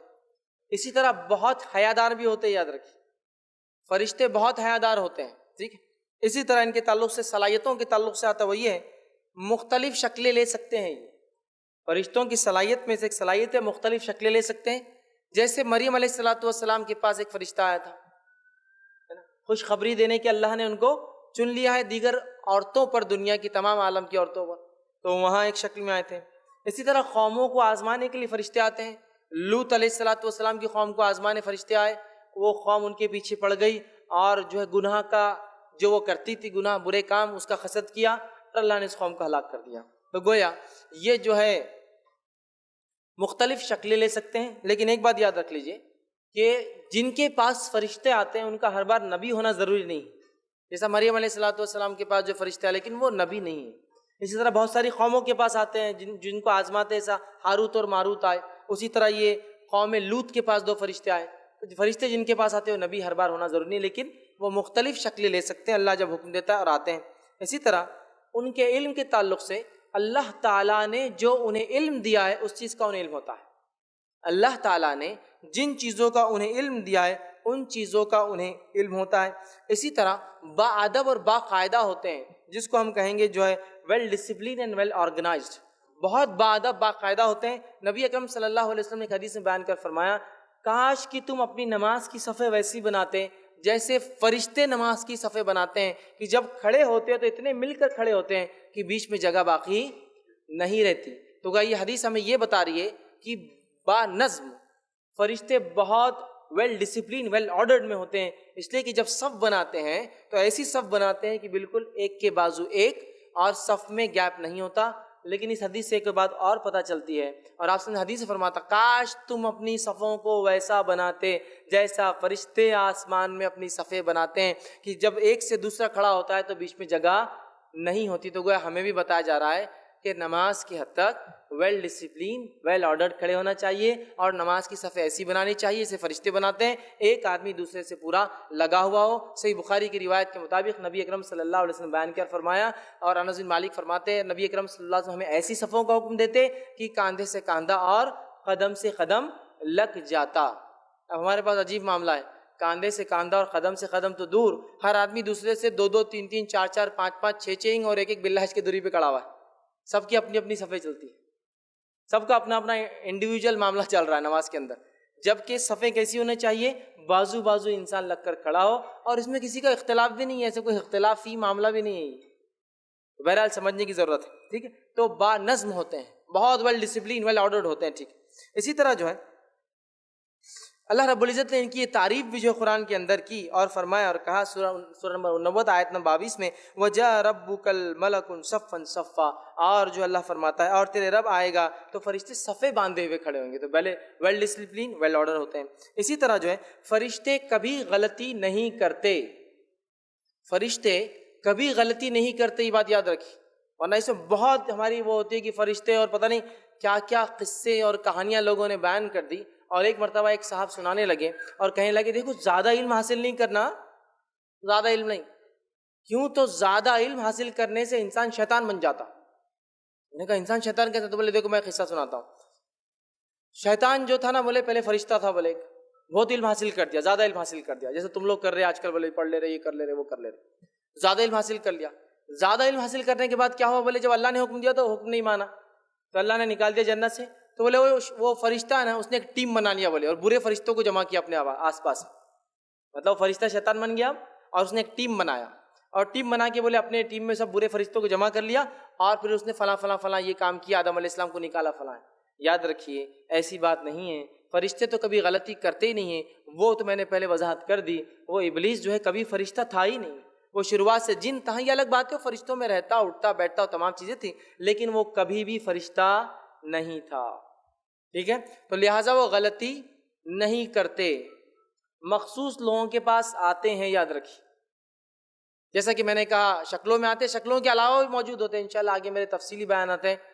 فرشتے دعا اور بد دعا کس کو دیتے ہیں, ٹھیک ہے, اور اس کے علاوہ جو ہے فرشتے کس کے لیے اترتے ہیں, انشاءاللہ اس میں تفصیلات لوں گا.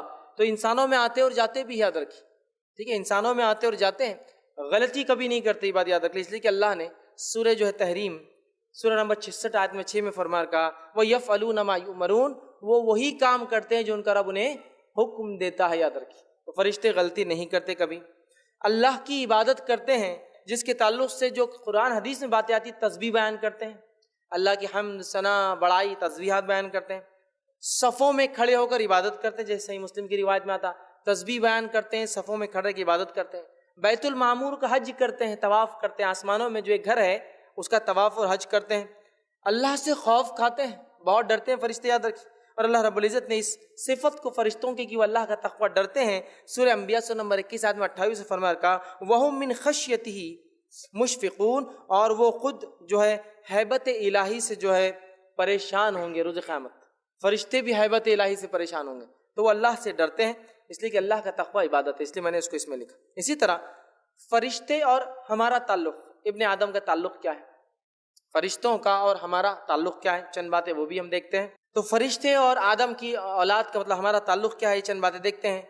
پیدائش میں ان کا کردار, سب سے پہلے ہمارا جو پالا فرشتوں سے پڑتا ہے وہ ہماری پیدائش ہے۔ صحیح مسلم کی روایت ہے 40 دن، جب نطفہ 40 دن گزار لیتا ہے تو ایک فرشتہ آتا ہے اور کہتا ہے اور فرماتا ہے کہ اللہ کیا شکل دوں، مرد ہے یا عورت ہے؟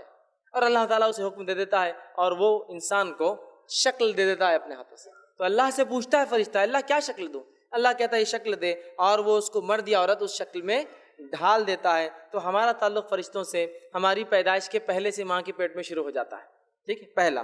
اسی طرح ہماری حفاظت کرتے ہیں فرشتے، ہماری حفاظت کرتے ہیں، جس کے تعلق سے سورہ رعد سورہ نمبر 13 آیت نمبر 11 میں اللہ فرماتا کہتا ہے لہو معقبات من بین یدیہ ومن خلفہ یحفظونہ من امر اللہ۔ اللہ فرماتا کہتا ہے اس کے پہرے دار انسان کے آگے پیچھے مقرر ہے جو اللہ کے حکم سے ان کی نگہبانی کرتے ہیں۔ تو گویا فرشتے میری اور آپ کی حفاظت کرتے ہیں۔ علی بن ابی طالب رضی اللہ عنہ کے قول فرمایا کرتے تھے، جب ان سے کسی نے کہا کہ آپ کو ہم سیکیورٹی دیتے ہیں، حفاظت کرتے ہیں، تو انہوں نے کہا کہ جب تک اللہ چاہیں گا فرشتے میری حفاظت کرتے رہیں گے، جب اللہ نہیں چاہیں گا وہ ہٹ جائیں گے تو پھر کوئی میری موت کو روک نہیں سکتا، لہٰذا میری حفاظت کے لیے خاص تمہارے رہ کر کوئی خاص فائدہ ہونے والا نہیں ہے، چونکہ جب تک اللہ چاہیں گا یہ فرشتے حفاظت کریں گے، اور اللہ جب نہیں چاہیں گا وہ ہٹ جائیں گے اور اس کے بعد میری موت آ جائیں گی۔ سمجھ رہے آپ؟ تو فرشتے ہماری حفاظت کرتے ہیں، ساری زندگی ہمارے ساتھ رہتے ہیں۔ اسی طرح جو ہے انبیاء تک وحی لاتے ہیں فرشتے، انبیاء علیہ الصلوۃ والسلام تک وحی لے کر آتے ہیں، یاد رکھیں، ٹھیک ہے۔ اسی طرح جو ہے اس بات کو اللہ رب العزت نے سورہ نمبر 26 آیت میں 193 فرمایا نزل بہ روح الامین، کہ اس فرشتے کو لانے والا ایک امانت دار فرشتہ ہے۔ روح الامین جبرائیل علیہ الصلوۃ والسلام کا ایک نام ہے، روح الامین، امانت دار فرشتہ۔ تو یہ انبیاء تک وحی لے کر آتے ہیں۔ اسی طرح لیکن یہ ہر کسی کے پاس، جس کے پاس آتے ہیں وہ نبی ہونا ضروری نہیں ہے، اس کی تفصیلات میں پہلے ڈسکس کر چکا ہوں۔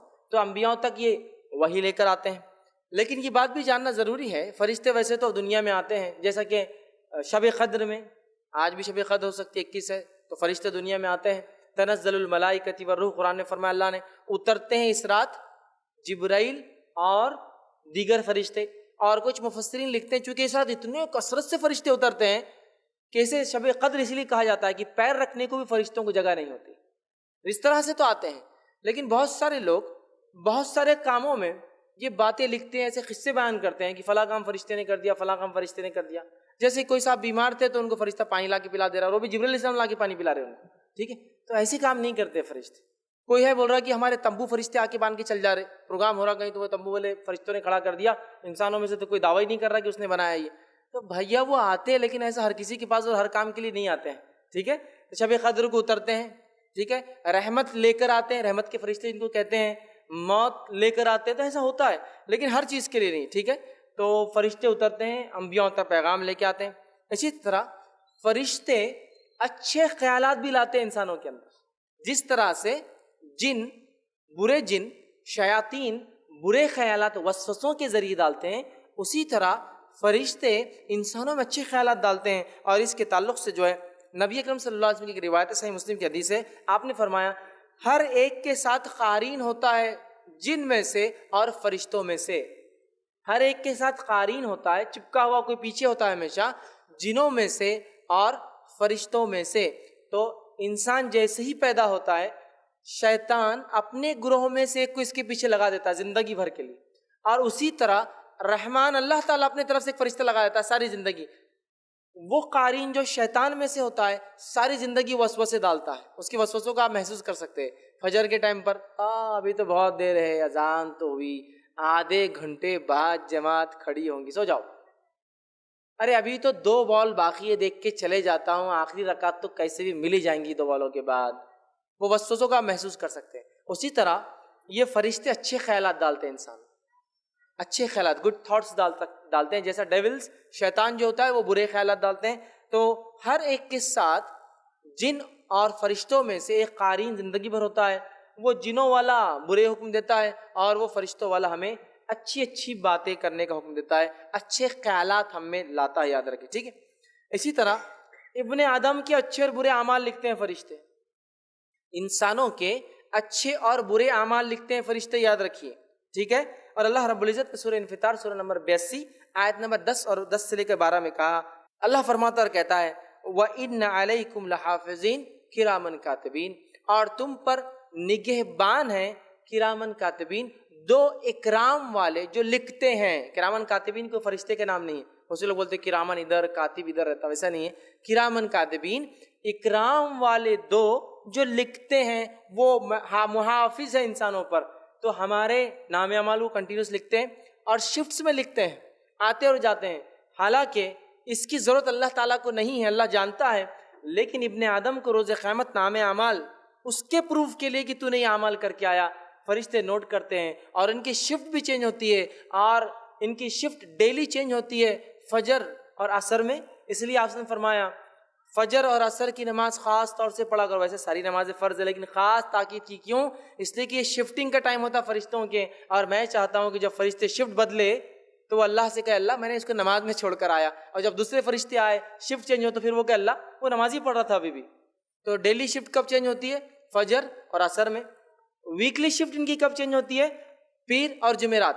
اسی لیے آپ نے فرمایا کہ میں پیر اور جمعرات کا روزہ رکھتا ہوں. کیوں؟ تو یہ فرشتے شفٹ چینج کرتے ہیں. ویکلی شفٹ، ڈیلی شفٹ فجر اور عصر، ویکلی شفٹ پیر اور جمعرات. اس لیے آپ جمعرات اور پیر کا روزہ رکھتے. کیوں رکھتے؟ اس لیے کہ وہ کہتے ہیں جب وہ فرشتے شفٹ میں جائے عمل لے کے تو کہ اللہ روزے کی حالت میں پایا، جب دوسرے شفٹ بدلے تو کہ اللہ روزے کی حالت میں پایا. تو نماز کی حالت، روزے کی حالت. تو ویکلی شفٹ ہے. اسی طرح منتھلی شفٹ بھی ہوتی ہے اور ایئرلی شفٹ بھی چلتی ہے ان کی. بہرحال خیر تفصیلات کا موقع نہیں ہے. بہرحال تو فرشتے نگہبان ہوتے ہیں، اعمال کو لکھتے ہیں.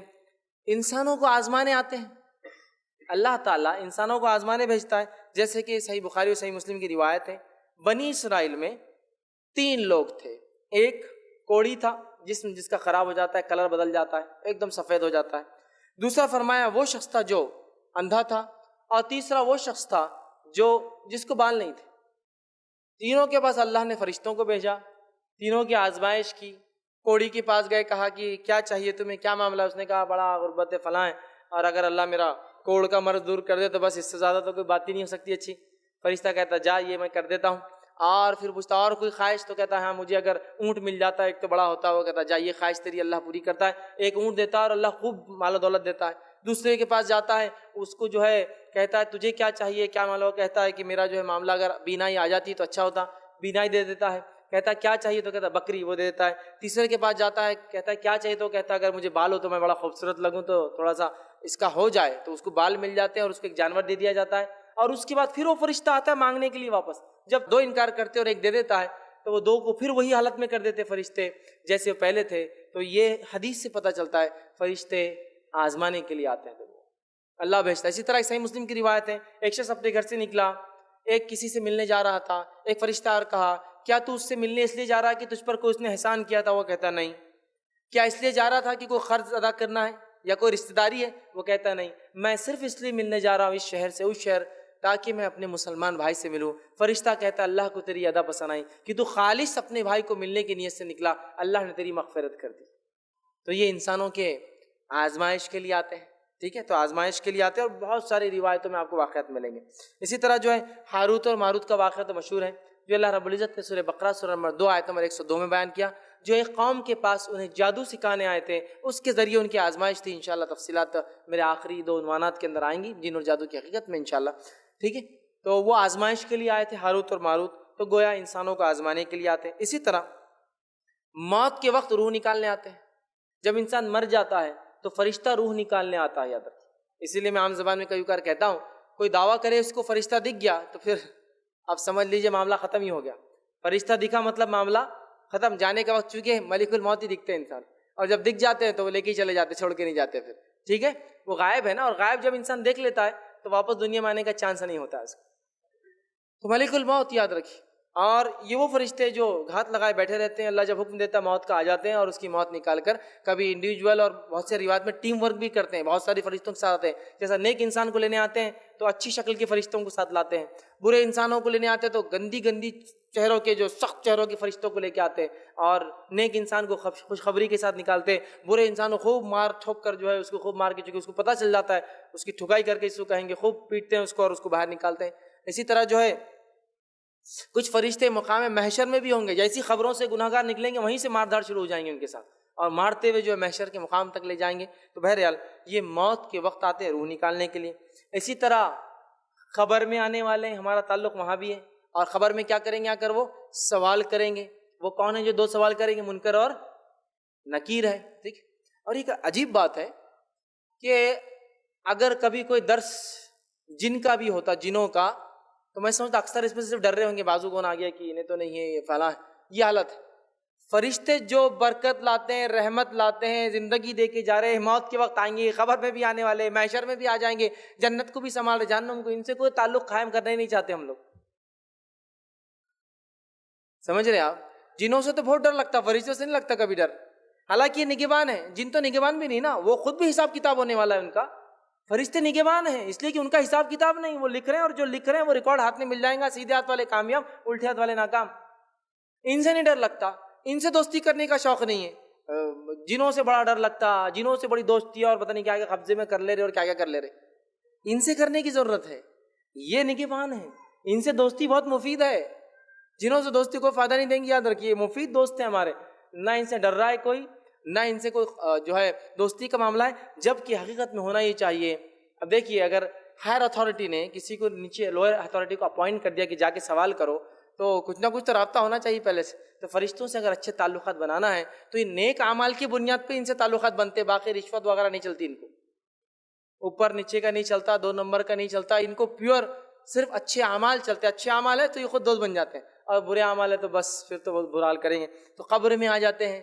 کیوں آتے ہیں؟ سوال اور جواب کرنے. اسی طرح قیامت کے دن آ جائیں گے. جیسی خبروں سے لوگ نکلیں گے، فرشتے آ جائیں گے اور پکڑ کے لے جائیں گے، اور گناہ گاروں کو مارتے ہوئے لے جائیں گے. محشر کے اندر ساتھ ہوں گے. ٹھیک ہے. اسی طرح جو ہے آخرت میں ہوں گے. آخرت کے اندر بھی ساتھ ہوں گے، چاہے انسان جنت میں جائے یا جہنم میں. فرشتے دونوں میں، فرشتے دونوں میں. تو یہ وہ لوگ ہیں جن سے ہمارا تعلق ہونا چاہیے. جو چیزیں ان کو پسند ہیں وہ کام ہم نے کرنا چاہیے. ٹھیک ہے. اس لیے کہ آگے انشاءاللہ میری تفصیل دس ہے. فرشتے کس کے لیے اترتے ہیں؟ ان کا اترنا، ان کا کسی کے پاس آنا باعث رحمت اور برکت ہے، یاد رکھیے. اور ان کے پاس جو چیز چلتی ہے، جس وجہ سے دوستی کرتے ہیں، وہ صرف اور صرف کیا ہے؟ اعمال، جن سے ہمارا سب سے کم تعلق ہے. اچھے اعمال جس سے کہیں، جس سے سب سے کم ہمارا تعلق ہوتا ہے. ٹھیک ہے. تو یہ اچھے اعمال کی بنیاد پہ تو قبر میں آ جاتے ہیں، قیامت میں آئیں گے، محشر میں آئیں گے، جنت میں ہوں گے، آخرت میں جہنم میں ہوں گے، سب جاؤں گے. ٹھیک ہے. اور فرشتے ان لوگوں کے ساتھ ہوتے ہیں، ان لوگوں کے لیے دعائیں کرتے ہیں، ان کے لیے جو اچھائی اور خیر کے لیے وہ کرتے ہیں، جو نیک اعمال کرتے ہیں. اور فرشتے ان کے لیے بد دعا کرتے ہیں، لعنت بھیجتے ہیں، برائی کی دعا کرتے ہیں کہ ان لوگوں کے لیے جو نیک اعمال نہیں کرتے، یاد رکھیے. اور ہم دیکھتے ہیں، میں نے اسے شروع میں کہا، ہم شیاطین سے بہت ڈرتے ہیں. جنوں کا تذکرہ ہو تو کب کبھی چھوٹ جاتی ہے. رات میں اگر گاڑی پہ جا رہا تو ڈرتے، تو میرے ساتھ چل بابا، جنوں کا معاملہ آ گیا آج. وہ ہوتا ہے. فرشتوں کے تذکرے پہ کبھی وہ نہیں تھا، سوائے تھوڑا بہت ڈر ملک الموت سے لگ جاتا ہے. باقی لوگوں تو ہم وہ بھی نہیں کر رہے ہیں، جبکہ ان سے دوستی ہونا چاہیے. اور جو چیز ان کو پسند ہے ہم نے بھی کرنا چاہیے، چونکہ اللہ کے بہت مقرب ہوتے ہیں، یاد رکھیے، بہت مقرب. اور خاص طور سے عرش کے پاس جو فرشتے ہوتے ہیں نا، وہ اللہ کے عرش کو اٹھائے ہوئے ہوتے ہیں، اور وہ مومنوں کے لیے استغفار کرتے ہیں. عرش کے فرشتے جو سب سے نزدیک ہے، وہ مومنوں کے لیے استغفار کرتے ہیں. مومن مطلب اچھے اعمال جو انسان کرتا ہے، دین پر چلتا ہے. استغفار، اور میں سمجھتا ہوں اس سے زیادہ بہترین استغفار کس کا ہوگا کہ عرش کے حاملین فرشتے جو اٹھا وہ کسی کے لیے استغفار کرے. سب سے قریب. ویسے اللہ تعالیٰ کو نہ فرشتوں کی ضرورت ہے نہ کچھ، وہ تو ہمارے دلوں کی حال جانتا ہے، لیکن اس نے ان کو رکھا ہے نا، ان کی باتوں کو، ان کے وسیلوں کو قبول بھی کرتا ہے نا ان فرشتوں کو. ٹھیک ہے. روز قیامت یہ وسیلہ بھی بنیں گے. ٹھیک ہے. تو لہٰذا عرش کے فرشتے دعا کرتے ہیں. اور دنیا میں جو دلوں میں محبتیں پیدا ہوتی ہیں نا، اور نفرتیں پیدا ہوتی ہیں، یہ بھی ہمارے طرف سے نہیں ہوتا. کہاں سے آتے ہیں؟ آرڈرز اوپر سے آتے ہیں. نبی اکرم صلی اللہ علیہ وسلم فرماتے ہیں کہ جب کوئی شخص نیک اعمال کرتا ہے تو اللہ اس سے محبت کرنے لگ جاتا ہے. اللہ جب محبت کرتا ہے تو جبرائیل کو بلا کر کہتا ہے، جبرائیل، کیونکہ میں اس سے محبت کرتا ہوں لہٰذا تم بھی اس سے محبت کرو. ٹھیک ہے. جبرائیل علیہ السلام کہتے ہیں ٹھیک ہے. وہ جا کے فرشتوں سے کہتے ہیں، چونکہ اللہ اس سے محبت کرتا ہے، اس نے مجھے حکم دیا میں اس سے محبت کروں، تم سب بھی ان سے محبت کرو. اور فرشتے دنیا میں آ کے اس انسان کے تعلق سے لوگوں کے دلوں میں محبتیں ڈال کے چلے جاتے ہیں. تو اچھے اعمال وجہ بنتے ہیں محبت دنیا ملنے کی، اور اس کے لیے فرشتوں کے ذریعے وہ چیز ٹرانسفر ہوتی ہے. نام اعمال بھی نیچے سے فرشتوں کے ذریعے جاتا ہے. تو ہمیں اگر ان فرشتوں سے تعلقات قائم کرنا ہے، اچھے اچھے اعمال کرنا ہے تو یہ برکت کے فرشتے، رحمت کے فرشتے، اچھے اچھے خیالات بھی ڈالتے ہیں فرشتے، اور باقی تمام مرحلوں میں استغفار کرتے مومنوں کے لیے فرشتے، ویلکم بھی کرتے ہیں۔ آپ کو پتہ ہے جو انسان نیک ہوتا ہے اس کے روح نکالنے کے لیے خوبصورت فرشتے آتے ہیں، نکالنے کے بعد اسے ایک بہت بہترین خوشبودار ریشم کے اس میں لپیٹتے ہیں، پہلے آسمان کی طرف لے جاتے ہیں، پہلے آسمان پر پہنچنے سے پہلے اس خوشبو کی مہک ایسی پھیل جاتی ہے اس کفن کی کہ پہلے آسمان کے فرشتے سمجھ جاتے ہیں کوئی نیک روح آ رہی ہے، استقبال کرتے ہیں، ویلکم کرتے ہیں، اس کے ساتھ دوسرے آسمان تک جاتے ہیں اور دوسرے آسمان میں الوداع کر کے واپس آ جاتے ہیں۔ تو جس کو عام زبان میں کہوں گا پہچان ہو تو ایسی، پہچان ہو تو ایسی کہ پہلے آسمان کے فرشتے انتظار کرے اور وہاں سے چل کے دوسرے تک جائے، دوسرے آسمان کے فرشتے ویلکم کرے، دوسرے سے تیسرے پر چھوڑ کر جائے۔ ہوتا ہے نا کچھ لوگ جو سفر کرتے ہیں، اگر ایئرپورٹ پہ 2-3 لوگ چھوڑنے آئے تو کتنی خوشی ہوتی ہے، پھر چھوڑنے 2-3 لوگ آئے، پھر تو کسی کو ایک بھی چھوڑنے نہیں آتا، بابا جا رہا تو جا، اپنے ملک چل جا جلدی، خوشی ہوتی ہے اس کو۔ اور 4-5-10 لوگ آ گئے تو بہت اہم آدمی دکھ رہا ہے، کتنے لوگ جمع ہو گئے اس کے لیے، ہے نا؟ تو اندازہ پہلے آسمان کے فرشتے ویلکم کے لیے کھڑے، ساتھ مل کر سیکنڈ آسمان تک جا رہے، کیا پہچان! تو میں ہمیشہ کہتا ہوں پہچان ہو تو پھر ایسی کہ مرنے کے بعد فرشتے انتظار کرے کہ خوشبو آ گئی، اچھا انسان مرا ہے، ویلکم ہو، ایک سے آسمان سے دوسرے آسمان تک کوئی چھوڑنے آئے۔ تو بہرحال یہ فرشتے صرف انہی سے دوستی کرتے ہیں جو نیک اعمال کرتے ہیں، اور جب انسان برے اعمال کرتا ہے، بد اعمالیاں کرتا ہے، گناہ کرتا ہے، معصیت کے کام کرتا ہے، تو شیاطین پھر اس کے ساتھ ہوتے ہیں، اور پھر بے برکتی، ہے نا، رحمت کی کمی، اللہ کی مغفرت نہیں ہوتی، چونکہ ظاہر سی بات ہے فرشتے اس کے لیے دعا نہیں کریں گے۔ تو یہ بڑی اہم بات ہے، انشاءاللہ اس آگے آنے والے درس میں فرشتوں کی دعا اور بد دعا کا مستحق کون، چونکہ فرشتے جس کے لیے دعا کر دیں اس کا تو معاملہ خیر ہوا، اور جس کے لیے بد دعا کر دیں اس کا تو بیڑا غرق ہو گیا، چونکہ ان کی دعا اور بد دعا بڑی اہمیت کی حامل ہے۔ نبی اکرم صلی اللہ علیہ وسلم دعا دیتے جب کوئی کھانا کھلاتا کہ تمہارے گھر فرشتے نازل ہو، دعا دیتے۔ تو اگر ہم چاہتے ہیں فرشتوں کا نزول ہو ہمارے گھروں میں، رحمت اور برکت آئے، تو ہمیں فرشتوں سے ویسے گہرے تعلقات بنانا پڑیں گے، ویسی دوستی کرنا پڑیں گی جیسی ان سے دوستی کرنے کا حق ہے۔ تو یہ چند باتیں تھیں انشاءاللہ عزیز جو میں نے آپ کے سامنے کوشش کی کہ فرشتوں کی دنیا، عالم الملائکہ، فرشتوں کی دنیا کیا ہوتی ہے، ایمان، ان کے اوصاف اور ان کے تعلق سے کچھ باتیں، اور 2 درس انشاءاللہ عزیز میرے آگے آئیں گے جس میں فرشتوں کے احوال کے اندر اور بھی تفصیلات آئیں گی، وہ کس کے لیے نیچے اترتے ہیں اور کس کے لیے دعا کرتے ہیں اور کس کے لیے بد دعا کرتے ہیں۔ انشاءاللہ عزیز یہ تفصیلات آنے والے موقعوں پر آئیں گی۔ میں اسی کے ساتھ اپنی بات کو بہرحال ختم کرتا ہوں۔ اللہ رب العزت سے دعا ہے کہ اللہ سبحانہ تعالیٰ جو کچھ کہا سنا گیا اس عمل کی توفیق عطا فرمائے۔ ہم تمام کو اپنے عقائد کے معاملے میں جو ہے کتاب و سنت کے مطابق اپنا عقیدہ رکھنے کی توفیق عطا فرمائے، جب تک ہمیں زندہ رکھے، اسلام اور ایمان پر زندہ رکھے، جب بھی ہمارا خاتمہ ہو ایمان پر ہمارا خاتمہ ہو۔ وآخر دعوانا ان الحمد للہ رب العالمین۔ سبحان ربک رب العزت عما یصفون وسلام علی المرسلین والحمد للہ رب العالمین۔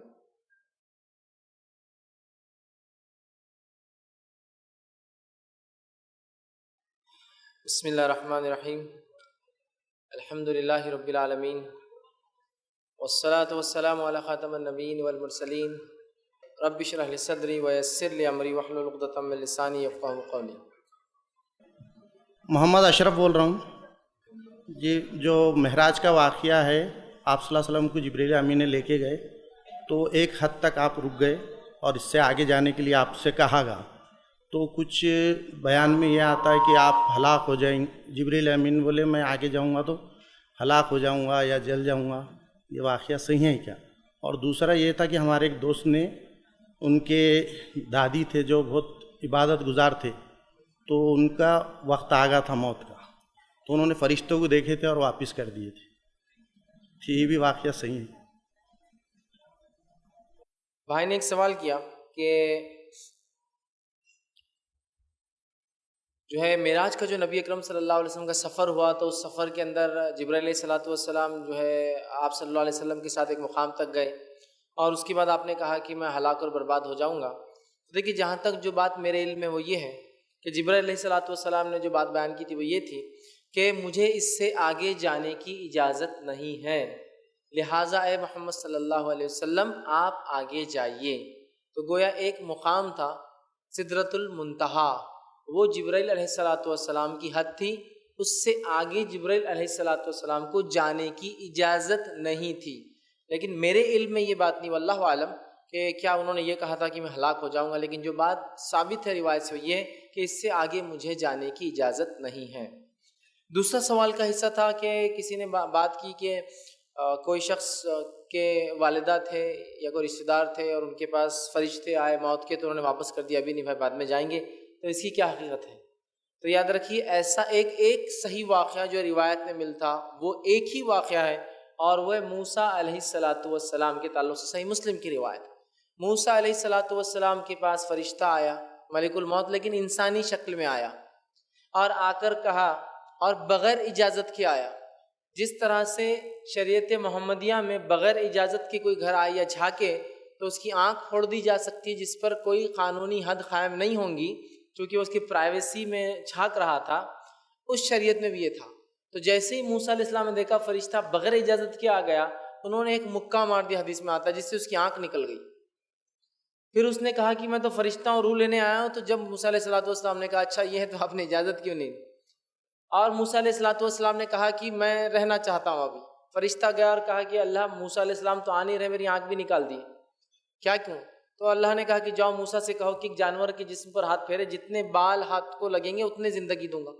وہ پھر آیا اور کہا موسیٰ اللہ تعالیٰ فرماتا ہے کہ تم ایک جانور کے جسم پر ہاتھ پھیرو، جتنے بال لگیں گے جسم پر اللہ اتنے سال کی زندگی بڑھا دے گا۔ پھر موسیٰ علیہ السلام نے کہا اس کی بات کیا؟ تو کہا موت تو ہے، تو کہا پھر ٹھیک ہے، پھر وہ مجھے کوئی ضرورت نہیں، اب لے کے چلو ساتھ۔ تو موسیٰ علیہ السلام کا انتقال ہو گیا۔ لیکن اس کے علاوہ میں نہیں جانتا، اور یہ تو بہت ہی عجیب واقعہ ہے کہ فرشتے کسی انسان کے پاس آئے اور وہ کہتے جاؤ میں نہیں آتی۔ یہ سب میں سمجھتا ہوں قصے اور کہانیوں میں زندگیاں جو لوگ گزارتے ہیں ان کا معاملہ ہے۔ ہمارے پاس یہ حال ہے کہ دین اور شریعت ایک طرف اور قصے کہانیاں دین کا ایک اٹوٹ حصہ بن چکی ہے، اس حد تک کہ جس کی کوئی انتہا نہیں۔ غائب کی باتیں بھی دنیا میں بتا دی جا رہی ہیں۔ ایک صاحب علم ایک مرتبہ بیان کرنے اور کہا کہ ایک شخص کی مغفرت، بخشش، جہنم کے عذاب سے نجات اور کامیابی مل گئی آخرت میں، صرف ایک بار بیوی نے نمک زیادہ ڈالا تھا، انہوں نے صبر کر کے کھا لیا تو اللہ نے ان کی مغفرت کر دی۔ ایک بار بیوی نے نمک زیادہ ڈال دیا تھا، انہوں نے صبر کر لیا تو ان کی مغفرت ہو گئی۔ بات یہاں اس مغفرت کی نہیں، بات یہاں یہ ہے کہ مغفرت کس کی ہوتی ہے اور کس کی نہیں ہوتی، غائب کا معاملہ ہے۔ حدیث میں ہے کہ دنیا کا شہید، دنیا کا عالم، دنیا کا سقی، جس کو دیکھ کر شہید، عالم، سقی کہا جاتا تھا، اللہ رحم کرے ان تین لوگوں سے جہنم دہکائے جائیں گے، جس کو تو دیکھ کر ہم سوچ بھی نہیں سکتے کہ جہنم میں جائیں گے۔ تو موت کے بعد کس کا کیا حل ہوگا، کس کے عمل کیسے ہم نہیں جانتے ہیں، تو کیسے کوئی بیان کر سکتا کہ نمک کی وجہ سے کسی کی مغفرت ہو گئی؟ تو وہی معاملہ ہے قصے اور کہانیوں کا، کوئی چھلکے پھینک رہا ہے تو مغفرت ہو جا رہی۔ ہاں قرآن اور صحیح احادیث میں اگر یہ بات آ جائے تو تسلیم کرنے میں کوئی حرج نہیں ہے، لیکن یہ بات محمد صلی اللہ علیہ وسلم کے بعد وحی کا سلسلہ بند ہو گیا، اب کوئی نہیں بتا سکتا کس کے ساتھ کیا ہوتا اور کیا نہیں ہوتا قیامت تک، اب نہیں ہے۔ نبی اکرم صلی اللہ علیہ وسلم بتا دے 2 لوگوں پر عذاب قبر ہو رہا ہے تو ہو رہا ہے، شیور، بالکل طے والی بات۔ لیکن اب اس کے بعد کوئی یہ نہیں کہہ سکتا ہے کہ ہم اگر فلاں لوگ قبر سے بولے قبرستان سے گزر جائے تو عذاب قبر بند ہو جاتا ہے، بولے ہو، اب نہیں ہو سکتا، کوئی نہیں بتا سکتا، یہ غائب ہے۔ تو وہی معاملہ ہے غائب کی، وہ فرشتے آگے انہیں بولے چلے جاؤ میرے بھائی، جب فرشتے آ جاتے ہیں وہ ٹائم اپاؤنٹڈ ہوتا ہے اور دوبارہ واپس لوٹنے کا موقع نہیں دیا جاتا ہے۔ نیکوکار خوشی خوشی اس کی روح دوڑتی ہے، نکالو کہتی ہے۔ میرا تفصیلی عنوان آ رہا ہے قبر سے آخرت تک، تو تفصیلات انشاءاللہ ڈسکس کریں گے، اس میں ہم لیں گے۔ تو بہرحال کسی کے لیے لوٹ کر واپس نہیں جاتے۔ نیکوکار کی روح خوشی خوشی اندر سے اچھل کود کر نکلتی ہے، اور برے انسان کی روح اندر پھاکتی ہے، دوڑتی ہے، فرشتے کھینچ کھینچ کر نکالتے۔ اللہ محفوظ کرے ایسی موت سے ہمیں۔ تو بہرحال تو یہ حالت ہے، تو کسی کے لیے فرشتہ موت کرا کر واپس نہیں جاتا ہے۔ آپ نے کسی نے سوال کیا کہ آپ نے کہا کہ روز قیامت فرشتے وسیلہ بھی کریں گے، مطلب سفارشی بنیں گے، کہ یہ کس طرح ہوگا، اس کی وضاحت ذرا کر دیجئے۔ تو دیکھیے شفاعت کا جو معاملہ ہے وہ محشر، ٹھیک ہے، مطلب جو ہے پہلے سور پھونکے جانے سے محشر تک کیا ہوگا اس کی تفصیلات بھی انشاءاللہ جس میرے ایک لیکچر میں آ رہی ہے، ٹھیک ہے، حشر سے حساب تک، یا حساب سے حشر تک اس میں لوں گا۔ میں مختصر بتا دیتا ہوں کہ سب سے پہلے نبی اکرم صلی اللہ علیہ وسلم جائیں گے، اللہ انہیں کچھ دعا سکھائیں گا، آپ سجدہ ریز ہو جائیں گے، اٹھیں گے، اللہ تعالیٰ آپ کی دعا سنیں گا اور آپ سفارش کریں گے، اور ایک بڑی جماعت آپ کی سفارش کے جنت میں چلی جائیں گی۔ اس کو شفاعت کبرا یا شفاعت جو ہے عظما، عظما مطلب بڑی شفاعت کہتے ہیں، وہ چلے جائیں گے، پھر آپ کریں گے اور ایسا بہت دیر تک کریں گے۔ یہ ہونے کے بعد پھر دیگر انبیاء، صلحاء، نیک لوگ، شہید اور فرشتے اور تمام لوگ کریں گے، تو موقع دیا جائے گا سفارش کا۔ لیکن یہ موقع کون دیں گا؟ اللہ جس کے لیے چاہیں گا۔ ہم نے جو سفارشی بنا لی ہے وہ ہے خود ساختہ، سیلف اپوائنٹڈ ہے ہمارے تو پورے۔ اللہ چاہیں گا تو فرشتے بھی وہاں سفارش کریں گے۔ روایتوں میں آتا ہے ان کی سفارش کیا ہوں گی؟ فرشتے نیک لوگوں کے لیے ابھی استغفار کرتے ہیں اور روز قیامت نیک لوگوں کے لیے وسیلہ اور سفارشی بنیں گے کہ اللہ یہ نیک لوگ تھے، ان کو معاف کر دیا جائے، یہ چلے جائے، تو فرشتے بھی سفارش کریں گے۔ فرشتوں کی سفارش کس کے لیے ہوں گی؟ بات انشاءاللہ عزیز تفصیلی آگے ہم انشاءاللہ عزیز آنے والے درسوں میں اور دیکھیں گے۔ جی السلام علیکم ورحمۃ اللہ وبرکاتہ۔ میرا نام سید ضمیر ہے، میرا شاپ ہے۔ میرا سوال پہلے عنوان سے ہے کہ محرم اور غیر محرم کے تعلق سے اگر کسی لیڈیز کا انتقال ہوتا ہے تو اس کے بعد اس کا شوہر اس کے لیے محرم ہے یا غیر محرم، اور جس طریقے سے شیطان کے وسوسے دور کرنے کے لیے ذکر و اذکار ہوتے ہیں، ویسے فرشتے اچھے خیالات ڈالے یا اس میں آئے تو اس کے لیے بھی کچھ اذکار ہے کیا؟ بھائی نے پہلے عنوان سے متعلق ایک سوال کیا، اور سوال یہ تھا کہ بیوی کے تعلق سے، کہ میاں بیوی کے تعلقات کے تعلق سے، کہ جب موت ہو جاتی ہے تو کیا میاں بیوی کے تعلقات، مطلب میاں بیوی رہتے ہیں، باقی رہتے ہیں، یا وہ ختم ہو جاتے ہیں؟ بہرحال ایک عجیب بات ہے، ہمارے ماحول میں تو حالت یہ ہے کہ اگر کسی کی بیوی کا انتقال ہو جاتا ہے، جس سے انسان کو نہ صرف روحانی محبت ہوتی ہے بلکہ جسمانی اعتبار سے اس کا زندگی گزارتا ہے، اور یہ بولتے کہ رشتہ ختم ہو گیا، رشتہ ختم ہو گیا، اب اپنی بیوی کو، مری ہوئی کو انسان نہیں دیکھ سکتا۔ اللہ رحم کرے، جنت میں نہیں رہنا ہے کیا اس کے ساتھ؟ حدیث میں واضح الفاظ ہے، دنیا کی بیویاں ہی جنت میں رہیں گی۔ وہاں بھی کیا؟ تو دنیا کی بیویاں ہی جنت میں رہیں گی۔ آپ یہاں رشتہ توڑ دے رہے، سیدھا نہیں بولے بیوی مر گئی آپ نہیں دیکھ سکتے۔ ایک مرتبہ ایک صاحب علم، ان کی زوجہ، ان کی اہلیہ کا انتقال ہوا، اور وہ جا کر بیوی کو انہوں نے دیکھا۔ اب بہت سارے لوگ جو معاملہ ہے کہ بیوی کو نہیں دیکھ سکتے، رشتہ بولے ختم ہو جاتا، تو وہ بولے ارے انہوں نے تو بیوی کو دیکھ لیا اپنے، تو غلط ہو گیا۔ تو ایک صاحب ان کی وضاحت کرے، نہیں وہ بہت بڑے عالم ہے، بولے ان کو یہ مسئلہ معلوم ہے۔ تو اب لوگوں نے پوچھا کیا مسئلہ ہے، انہوں نے کیسا دیکھ لیا، باقی تو کوئی نہیں دیکھتے؟ تو انہوں نے کیا کیا، بولے انتقال کے بعد بہن کی نیت سے دیکھے۔ بولے کیا کہاں سے لاتے، اللہ رحم کرے جی، کیسا توڑتے اور موڑتے۔ اب یہاں بہن کی نیت سے دیکھے، پھر وہ تو آخر میں پھر ملنے والی ہے نا بیوی بول کر۔ اس کے تعلق سے صحیح بات کیا، آئیے میں آپ کے سامنے رکھتا ہوں۔ مائی عائشہ رضی اللہ عنہا، سر دکھ رہا تھا آپ کا، سر دکھ رہا بیٹھی تھی، آپ صلی اللہ علیہ وسلم فرمائے عائشہ کیا ہوا؟ تو کہا میں تو بیمار ہوں۔ تو کہا اچھا تم بیمار ہو؟ تو انہوں نے سوال کیا، بیوی ہونے کے ناطے، بیویاں سوال کرتی نا شوہر سے، سوال کیا اللہ کے رسول یہ بتائیے، اب میں بیمار ہوں، اگر آپ کی زندگی میں مر جاؤں تو کیا کروں گے میرے لیے؟ ایک بیوی کا سوال ہے اپنے شوہر سے، اگر میں مر جاؤں تو میرے لیے کیا کروں گے؟ آپ کیا کریں گے شوہر ہونے کے ناطے؟ میں عائشہ کو اللہ کے رسول جواب دے رہا، اب یہ میرا جواب نہیں ہے، میں کسی مسلک سے جواب نہیں دے رہا ہوں، میں حدیث کی بات رکھ رہا ہوں اور کوئی فتویٰ بھی نہیں دے رہا ہوں، سیدھا حدیث رکھ رہا ہوں۔ تو اللہ کے رسول صلی اللہ علیہ وسلم فرمائے اے عائشہ اگر تم میری زندگی میں مر جاؤ تو میں تجھے نہلاؤں گا، کفناؤں گا، تیری جنازے کی نماز پڑھوں گا اور تیرے لیے استغفار کروں گا، 4 کام کروں گا تیرے لیے۔ بیوی سے شوہر اپنے جواب دے رہا ہے اگر اے عائشہ تم میری زندگی میں چلی گئی تو نہلاؤں گا، کفناؤں گا، جنازے کی نماز پڑھوں گا، دفنا دوں گا۔ اب اللہ کے رسول صلی اللہ علیہ وسلم بھی تو شوہر سے کہا اے عائشہ تمہاری زندگی میں چلے جاؤں تو تم کیا کروں گی؟ چلو اب بتاؤ شوہر کے لیے، تم نے تو میرے سے پوچھ لیا بیوی کیا کر تم میرے میں، تو کہا اے اللہ کے رسول آپ بھی اگر میرے زندگی میں انتقال کر گئے تو میں آپ کو نہلاؤں گی، کفناؤں گی اور جو ہے آپ کے لیے دعا کروں گی۔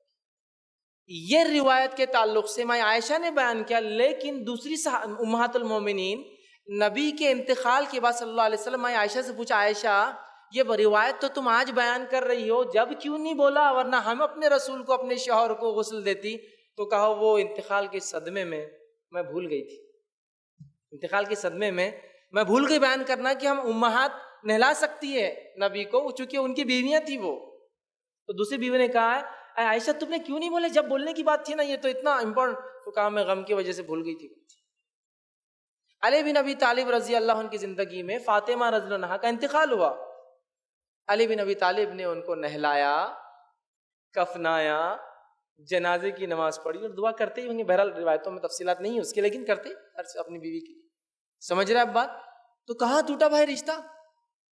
باقی ہے، یہ تو یہاں بھی باقی ہے۔ تو ایک شوہر کر سکتا ہے بھائی میرے، اور شوہر کا ہی تو حق ہے کرے ہو، ٹھیک ہے؟ تو بہرحال کرنا چاہیے۔ غلط فہمی پتہ نہیں کہاں سے آگے کہ رشتہ ٹوٹ جاتا، اب کچھ نہیں، آپ دیکھ بھی نہیں سکتے، ہاتھ لگانا دور، دیکھ بھی نہیں سکتے، ہاتھ لگانا دور ہے، زندگی بھر جس کے ساتھ رہا اور دیکھ نہیں سکتے، کیسی عجیب بات ہے۔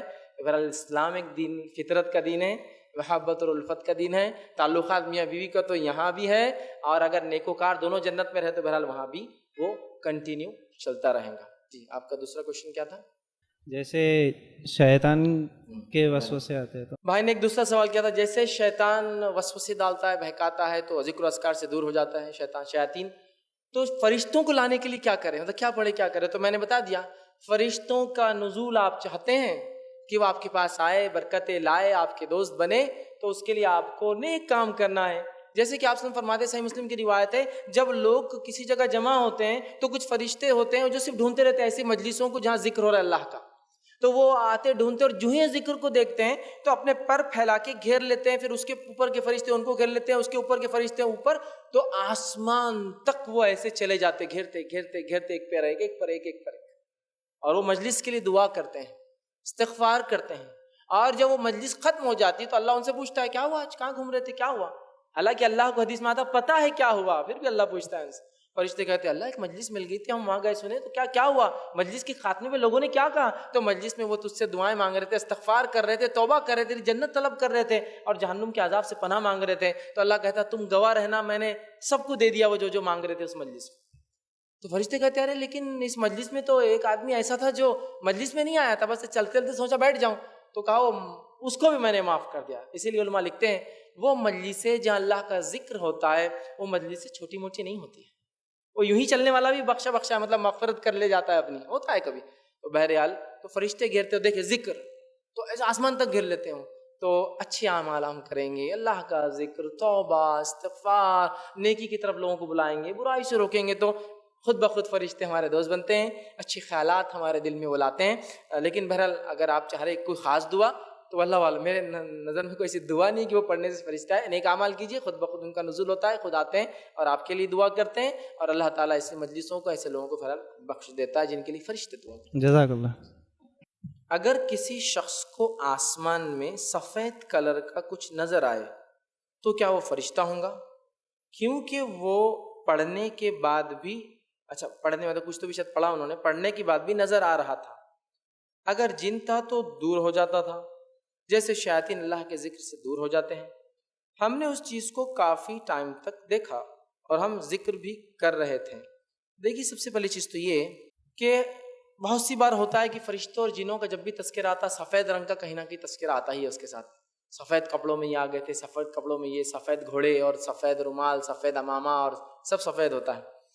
دوسرا سوال یہ تھا کہ ہم نے کچھ چیز دیکھی آسمان میں سفید، اللہ عالم کچھ بھی ہو سکتا ہے، بہت ساری چیزیں ہو سکتی ہیں، دھواں ہو سکتا ہے، پرندے وغیرہ ہو سکتے جو اڑ رہے ہو، دیگر اور بہت ساری چیزیں ہو سکتی، چونکہ ضروری نہیں کہ آسمان میں کوئی چیز دکھے، تو ہاں یہ بھی ہو سکتا ہے کہ اگر آپ ذکر کر رہے ہوں تو ذکر کی وجہ سے سکینت طاری ہوتی ہے، اور سکینت جو ہے وہ دکھتی ہے، بادل کی شکل میں آ سکتی ہے، جیسا کہ ایک صحابی کے ساتھ ہوا، وہ رات میں قرآن پڑھ رہے تھے، ان کا بچہ بازو سو رہا تھا، گھوڑا بدکنے لگا، اچکنے لگا، اور وہ جلدی جلدی قرآن پڑھنے لگے تاکہ کہیں گھوڑا بدکنے سے بچے پر پیر نہ ڈال دیں۔ جب قرآن ختم کی دیکھا ایک سفید بادل، فجر ہوئی تو کہا اللہ کے رسول صلی اللہ علیہ وسلم میں رات قرآن پڑھ رہا تھا اور ایک میرا گھوڑا بدکنے لگا، بچہ تھا ساتھ تو میں ڈر گیا، بچے کو وہ کرنے کے لیے قرآن جلدی ختم کی دیکھا تو آپ نے فرمایا وہ جو تو قرآن پڑھ رہا تھا نا وہ سکینت تھی، وہ سکینت طاری ہو رہی تھی جو تو نے دیکھا، اگر تو پڑھتا رہتا تو تو اسے اور دیکھتا۔ تو میں یہ بھی کہہ سکتا ہوں کہ سکینت ہو سکتی ہے، لیکن فرشتے نظر آنا کہ ہرگز نہیں ہو سکتا، فرشتے ہماری دنیا کی آنکھوں سے ہم ان کو نہیں دیکھ سکتے۔ اس امت میں سے کسی نے اگر دیکھا ہے تو بس نبی اکرم صلی اللہ علیہ وسلم نے، اس کے علاوہ ان کی اصلی حالت میں اور انسانی شکل میں آیا تو واللہ عالم معلوم ہی نہیں ہو سکتا، اس لیے کہ نبی کے زمانے میں نبی صلی اللہ علیہ وسلم بعد میں بتاتے تھے کہ یہ جبرائیل تھے، یہ فلاں فرشتے تھے، اب تو کوئی بتانے والا، لہٰذا اب کوئی معاملہ نہیں ہوگا. لہٰذا وہ سفید دکھنے والی چیز فرشتہ تو نہیں ہو سکتی. رہا معاملہ ہاں جن بھی ہو سکتا ہے، لیکن آپ نے کہا ذکر، تو نیک جن ہو سکتا ہے، مومن تو اس کو ذکر سے کوئی فرق نہیں پڑنے والا آپ کے. برے شیاطین ہوتے ہیں جو چلے جاتے ہیں، لیکن وہ تو بہرحال وہ کیا چیز تھی واللہ عالم، لیکن فرشتہ یہ نہیں ہو سکتا. جی السلام علیکم، میرا نام سید فراز نہری ہے، میں 12ویں جماعت میں ہوں. میرا پہلا سوال یہ ہے کہ آپ نے کہا کہ پہلا سر جو پھونکا جائے گا تو سب ہلاک ہو جائیں گے، تو دوسرا سر کون پھونکیں گا؟ اور جو جس سے سر پھونکا جائے گا وہ انسٹرومنٹ بجا سکتے گا؟ بھائی نے 2 سوال کیے کہ پہلا سر پھونکنے کے لیے جب سب ہلاک ہو جائیں گے تو دوسرا سر کون پھونکیں گا. انشاءاللہ عزیز میں کہوں گا کہ اس کی تفصیلات جو ہے خبر سے محشر تک میرا ایک پورا تفصیلی عنوان پرسوں کے دن آ رہا ہے تاخرات میں، جس میں پورا وہ کروں گا. سرسری آپ کو چونکہ آپ نے سوال کیا بول دیتا ہوں. پہلی چیز تو یہ کہ پہلا سر جو اسرافیل علیہ السلام پھونکیں گے، اور دوسرا بھی اللہ تعالیٰ ان کو اٹھا دیں گا دوسرے سر کے لیے. ٹھیک ہے، تو پہلا وہ پھونکیں گے، سارے تمام لوگ ختم ہو جائیں گے، فرشتے ختم ہو جائیں گے. دوسرا سور بہرحال پھر اللہ ان کو اٹھا دیں گا، وہ جو ہے پھر سور پھونکیں گے، اور اس کے بعد دیگر مخلوقات اٹھنا چالو ہو جائیں گے. حدیث میں کہ آپ فرماتے ہیں لوگوں میں سب سے پہلے میں اٹھوں گا اس دوسرے سور کے بعد، اور جب میں سور پھونکنے کے بعد عرش کی طرف جاؤں گا تو میں دیکھتا ہوں کہ موسیٰ جو ہے عرش سے لپٹے ہوئے چمٹے ہوئے، میں نہیں جانتا کہ موسیٰ بے ہوش ہوئے تھے یا نہیں ہوئے تھے، یا سب ہو گئے، یا پہلے سے مجھ سے پہلے اٹھ کر کھڑے ہو گئے. اور اس حدیث میں الفاظ آپ نے فرمایا مجھے موسیٰ سے موازنہ کمپیئر مت کیا کرو، اس لیے کہ روز قیامت وہ مجھ سے پہلے عرش کو لپٹے ہوئے یا اس کو چپکے ہوئے گے. میں نہیں جانتا کہ وہ بے ہوش ہوئے تھے یا نہیں ہوئے تھے، یا مجھ سے پہلے ہوش میں آ کر جا کر پکڑ لیا تھا. تو لہٰذا وہ فرشتہ ہی ہوں گا جو اٹھ کر پھر سے سور جو ہے انشاءاللہ عزیز جو ہے پھونک دیں گا. دوسرا کیا حصہ تھا آپ کا سوال کا؟ جی وہ جس سے سور پھونکا جائے گا تو وہ انسٹرومنٹ بجا سکتے گا؟ بھائی نے سوال کیا جو چیز سے سور پھونکا جائیں گا، تو سور کی کیفیت حدیث میں آتی ہے کہ جس جانور کے سنگ جیسا ہوتا ہے چھوٹا، اور پھر بڑا جیسا کچھ آلہ ہوتا ہے، بجنے کا ہوتا ہے نا جو چھوٹا، وہ تو یاد رکھیے سور جو پھونکنا ہے وہ ایک خاص عمل ہے. اس سے مطلب آواز نکلیں گی اور وہ بڑھتی اور بڑھتی اور بڑھتی چلی جائیں گی، اور جیسے جیسے لگیں گی تمام چیزیں ہلاک اور کائنات کی برباد ہونا چالو ہو جائیں گی. تو کیا دنیا میں ہم بجا سکتے ہیں اس جیسی چیز؟ نہیں بجا سکتے. دنیا میں گانے بجانے کے آلات کی ہمیں اجازت نہیں ہے، چاہے سور کی شکل ہو یا کسی اور شکل کی ہو. تو وہ اگر سور کی شکل کی کوئی چیز ہے گول، ٹھیک ہے، تو آپ کیا بجا سکتے؟ تو نہیں، بجانے کے آلات دنیا میں جائز نہیں ہے، سوائے چند موقعوں پر دف بجانے کے. چند موقعوں پر، وقت نہیں ہے، میرا ایک عنوان ہے اس پہ آپ دیکھ سکتے کب انسان خوشی میں دف بجا سکتا ہے. تو بہرحال کون سے مواقع پر؟ تو بہرحال خوشی کے موقع پر، یا کہ وہ منت مانگ لے تو دف بجانے کا ثبوت ملتا ہے، لیکن اس کے علاوہ کسی میوزیکل انسٹرومنٹ کو بجانا درست اور جائز نہیں ہوگا. کسی نے ایک سوال کیا کہ اللہ تعالیٰ نے ہر چیز کو جوڑے میں مطلب 2 پیدا کیا، جوڑوں میں مذکر مؤنث، تو کیا فرشتوں کے لیے بھی جوڑے ہیں؟ تو فرشتوں کے لیے کوئی تذکرہ جوڑوں کا اور کوئی مؤنث اور مذکر میل فیمیل کی کوئی تفصیلات کتاب قرآن یا سنت میں نہیں آتی. لہٰذا ہم بھی یہی تصور رکھے کہ وہ جوڑے جیسا فرشتے مذکر مؤنث اس قسم کے نہیں ہوتے، تو لہٰذا ان کے جوڑوں کے تعلق سے ہم نہیں کہہ سکتے کہ وہ کیا معاملہ ہوتا ہے، چونکہ ان کا جینڈر میل فیمیل کے تعلق سے کوئی تفصیلات نہیں آتی. اور چونکہ وہ ایک ایسی دنیا ہے، یہاں سے سمجھنا ممکن نہیں، چونکہ دنیا میں ہر چیز جوڑوں میں ہوتی ہے، لیکن چونکہ آخرت کی بات ہے واللہ عالم، تو بہرحال لیکن وہ جوڑوں میل اور فیمیل فرشتے نہیں ہوتے ہیں، یاد رکھیے. السلام علیکم ورحمۃ اللہ وبرکاتہ. میرا نام ہے عبد الماجد. میرا سوال ہے جیسا آپ نے کہے کہ برے خیالات شیطان کی طرف سے ہوتے اور اچھے خیالات فرشتوں کی طرف سے ہوتے، تو پھر یہ نماز میں ہم کو دونوں قسم کے خیالات کبھی آتے ہیں، تو وہ اس کا وضاحت کیجئے کہ اچھے خیالات کبھی آئے تو کیا ہے؟ بھائی نے ایک اچھا سوال کیا کہ جیسے میں نے کہا جن وہ شیاطین برے خیالات ڈالتے، فرشتے اچھے خیالات ڈالتے. اب نماز کی کیفیت میں کوئی اچھے خیالات آئے تو چلیے برے تو سمجھ میں آ رہا، تو یاد رکھیے نماز کی کیفیت میں کوئی بھی خیال آؤ یہ شیطان کی طرف سے ہی ہے، چونکہ نماز ایک عبادت ہے جس میں انسان اللہ کی طرف لو لگاتا ہے، اس طرف دھیان لگاتا ہے، اس طرف کنسنٹریٹ کرتا ہے، اور جو کتاب کا حصہ قرآن پڑھتا ہے اس پہ وہ غور کرتا ہے، اپنے رب کی حمد کرتا ہے، ثنا کرتا ہے، اور اس کے سامنے عاجزی ہے نماز ایک قسم کی وہ پڑھتا ہے. لہٰذا اگر نماز میں اچھے اور برے خیالات آ رہے ہیں تو یاد رکھیے یہ فرشتوں کی طرف سے اچھے خیالات نہیں ہیں. اللہ کے رسول صلی اللہ علیہ وسلم فرماتے ہیں جب انسان نماز کے لیے جاتا ہے تو شیطان ایسے کام یاد دلا دیتا ہے جو بہت دنوں سے بھولا ہوا تھا. اور یہ آپ غور بھی کر سکتے ہیں، نماز کے لیے آپ گئے تو سب سے پہلے آپ نماز کے لیے وضو کر کے جب کھڑے ہو اللہ اکبر کہتے کچھ تو بھی ایسا کام یاد آتا جو 2-3 مہینے سے پینڈنگ ہے، وہیں یاد آتا نماز میں، ارے،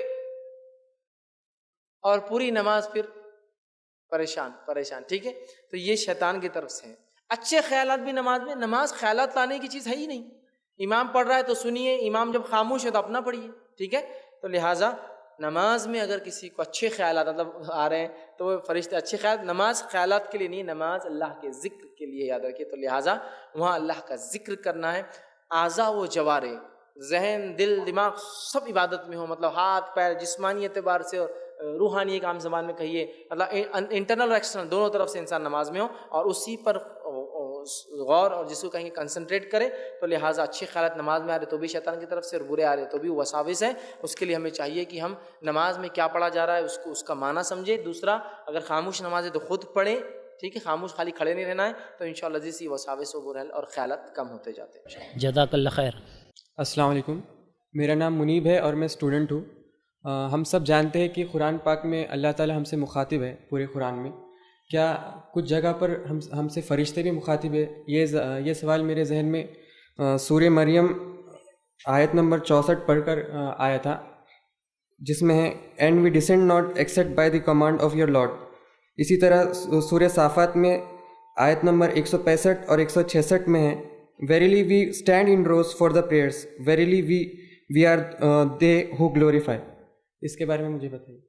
بھائی نے سوال کیا کہ قرآن میں جیسے اللہ تعالیٰ مخاطب کرتا تو کیا ایسا بھی کہیں فرشتے مخاطب کر رہے ہیں؟ تو دیکھیے، قرآن اللہ کا کلام ہے، حالانکہ اس میں بہت ساری بار ایسے واقعات اور ایسے کلام ہیں جو انسانوں نے کہے ہیں، سمجھ، جیسا کہ ابراہیم علیہ السلام اپنے بیٹے سے کہہ رہے، قرآن میں تذکرہ نا پورا واقعہ ہے۔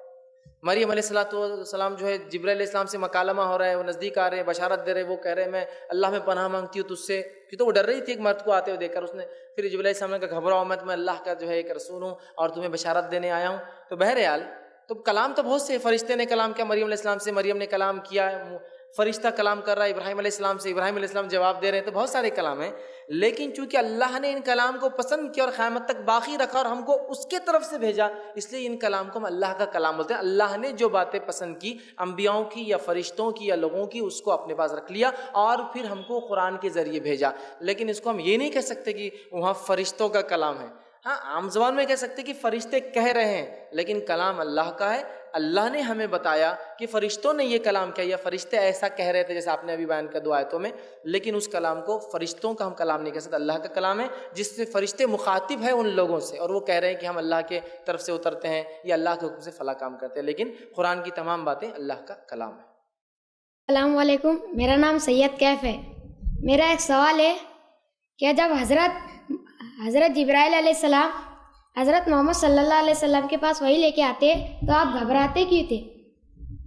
بھائی نے سوال کیا کہ جب جبرائیل علیہ السلام جو ہے محمد صلی اللہ علیہ وسلم پر وحی لاتے تو آپ صلی اللہ علیہ وسلم کیوں گھبراتے ہیں؟ دیکھیے، حدیث میں ایسا نہیں ہے کہ جبرائیل علیہ السلام آتے تو آپ سب گھبراتے۔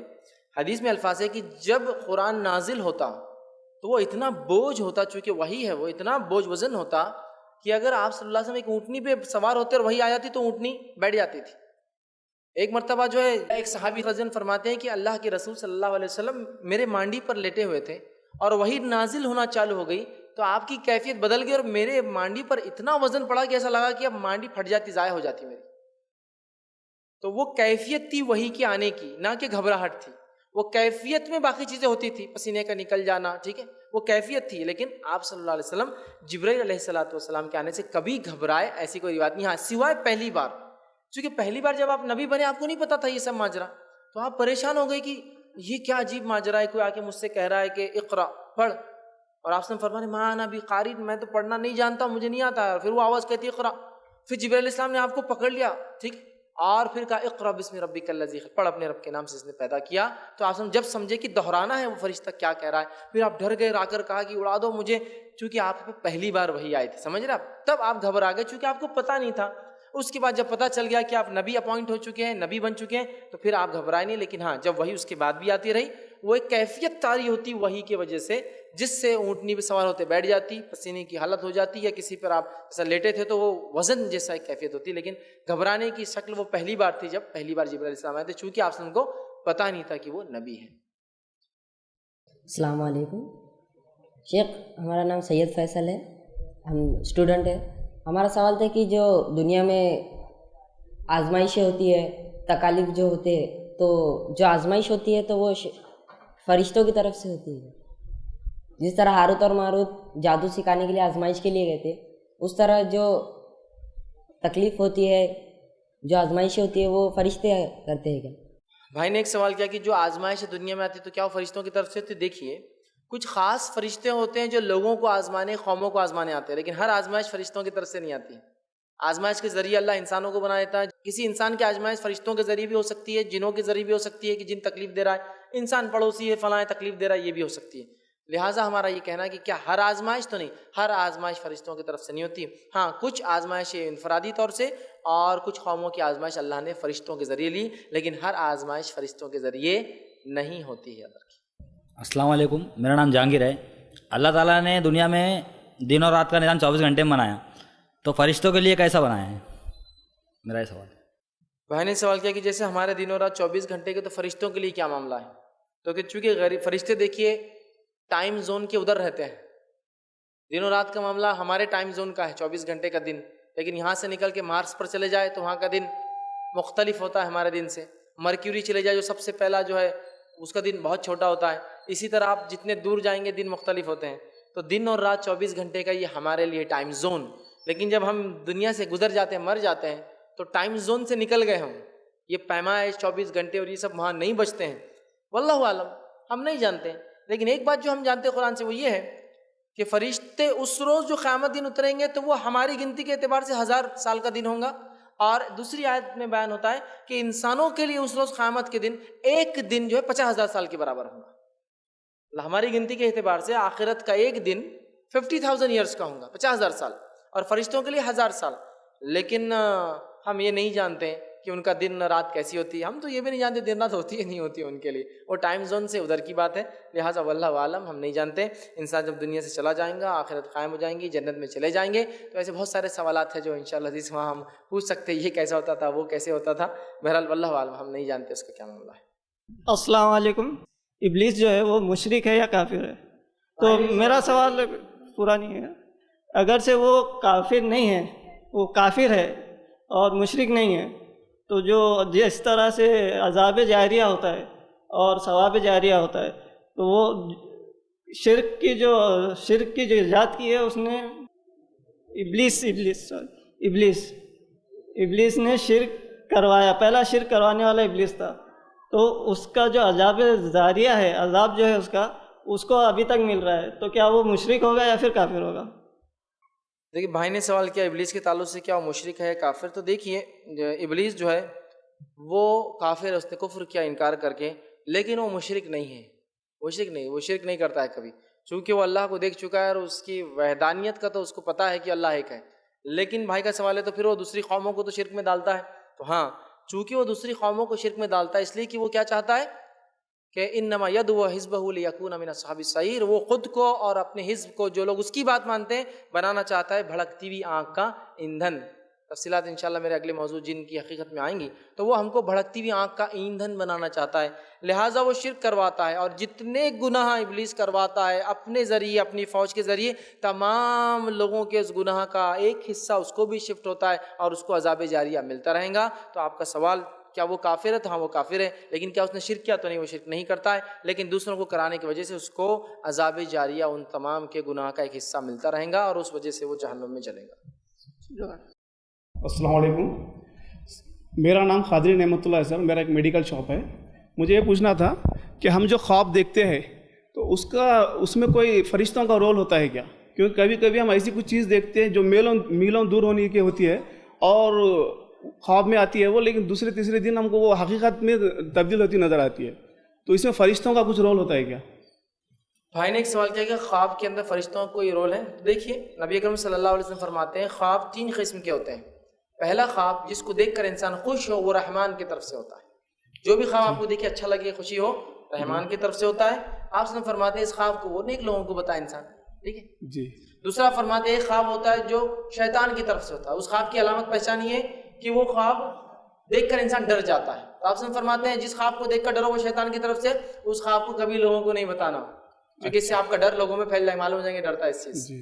تیسرا فرماتے ہیں خواب وہ ہوتا ہے جو نفسیات، سائیکالوجی ہیومن، کچھ بھی دیکھتا ہے انسان، خواب میں بھاگنا نہیں آ رہا، شیر پیچھے لگ گیا، سائیکل چلانا آ رہی نہیں، سوئمنگ جم رہی نہیں، حالانکہ بیسٹ سوئمر ہے لیکن خواب میں سوئم نہیں آتا ہے نا، تو یہ نفسیات ہوتی ہے اس کی، ٹھیک ہے۔ تو نفسیات سے یہ خواب ہوتے ہیں، لیکن فرشتوں کا چونکہ آپ نے رول کہا، حدیث میں کہیں فرشتوں کا رول خواب میں نہیں آتا ہے، رحمان کی طرف سے،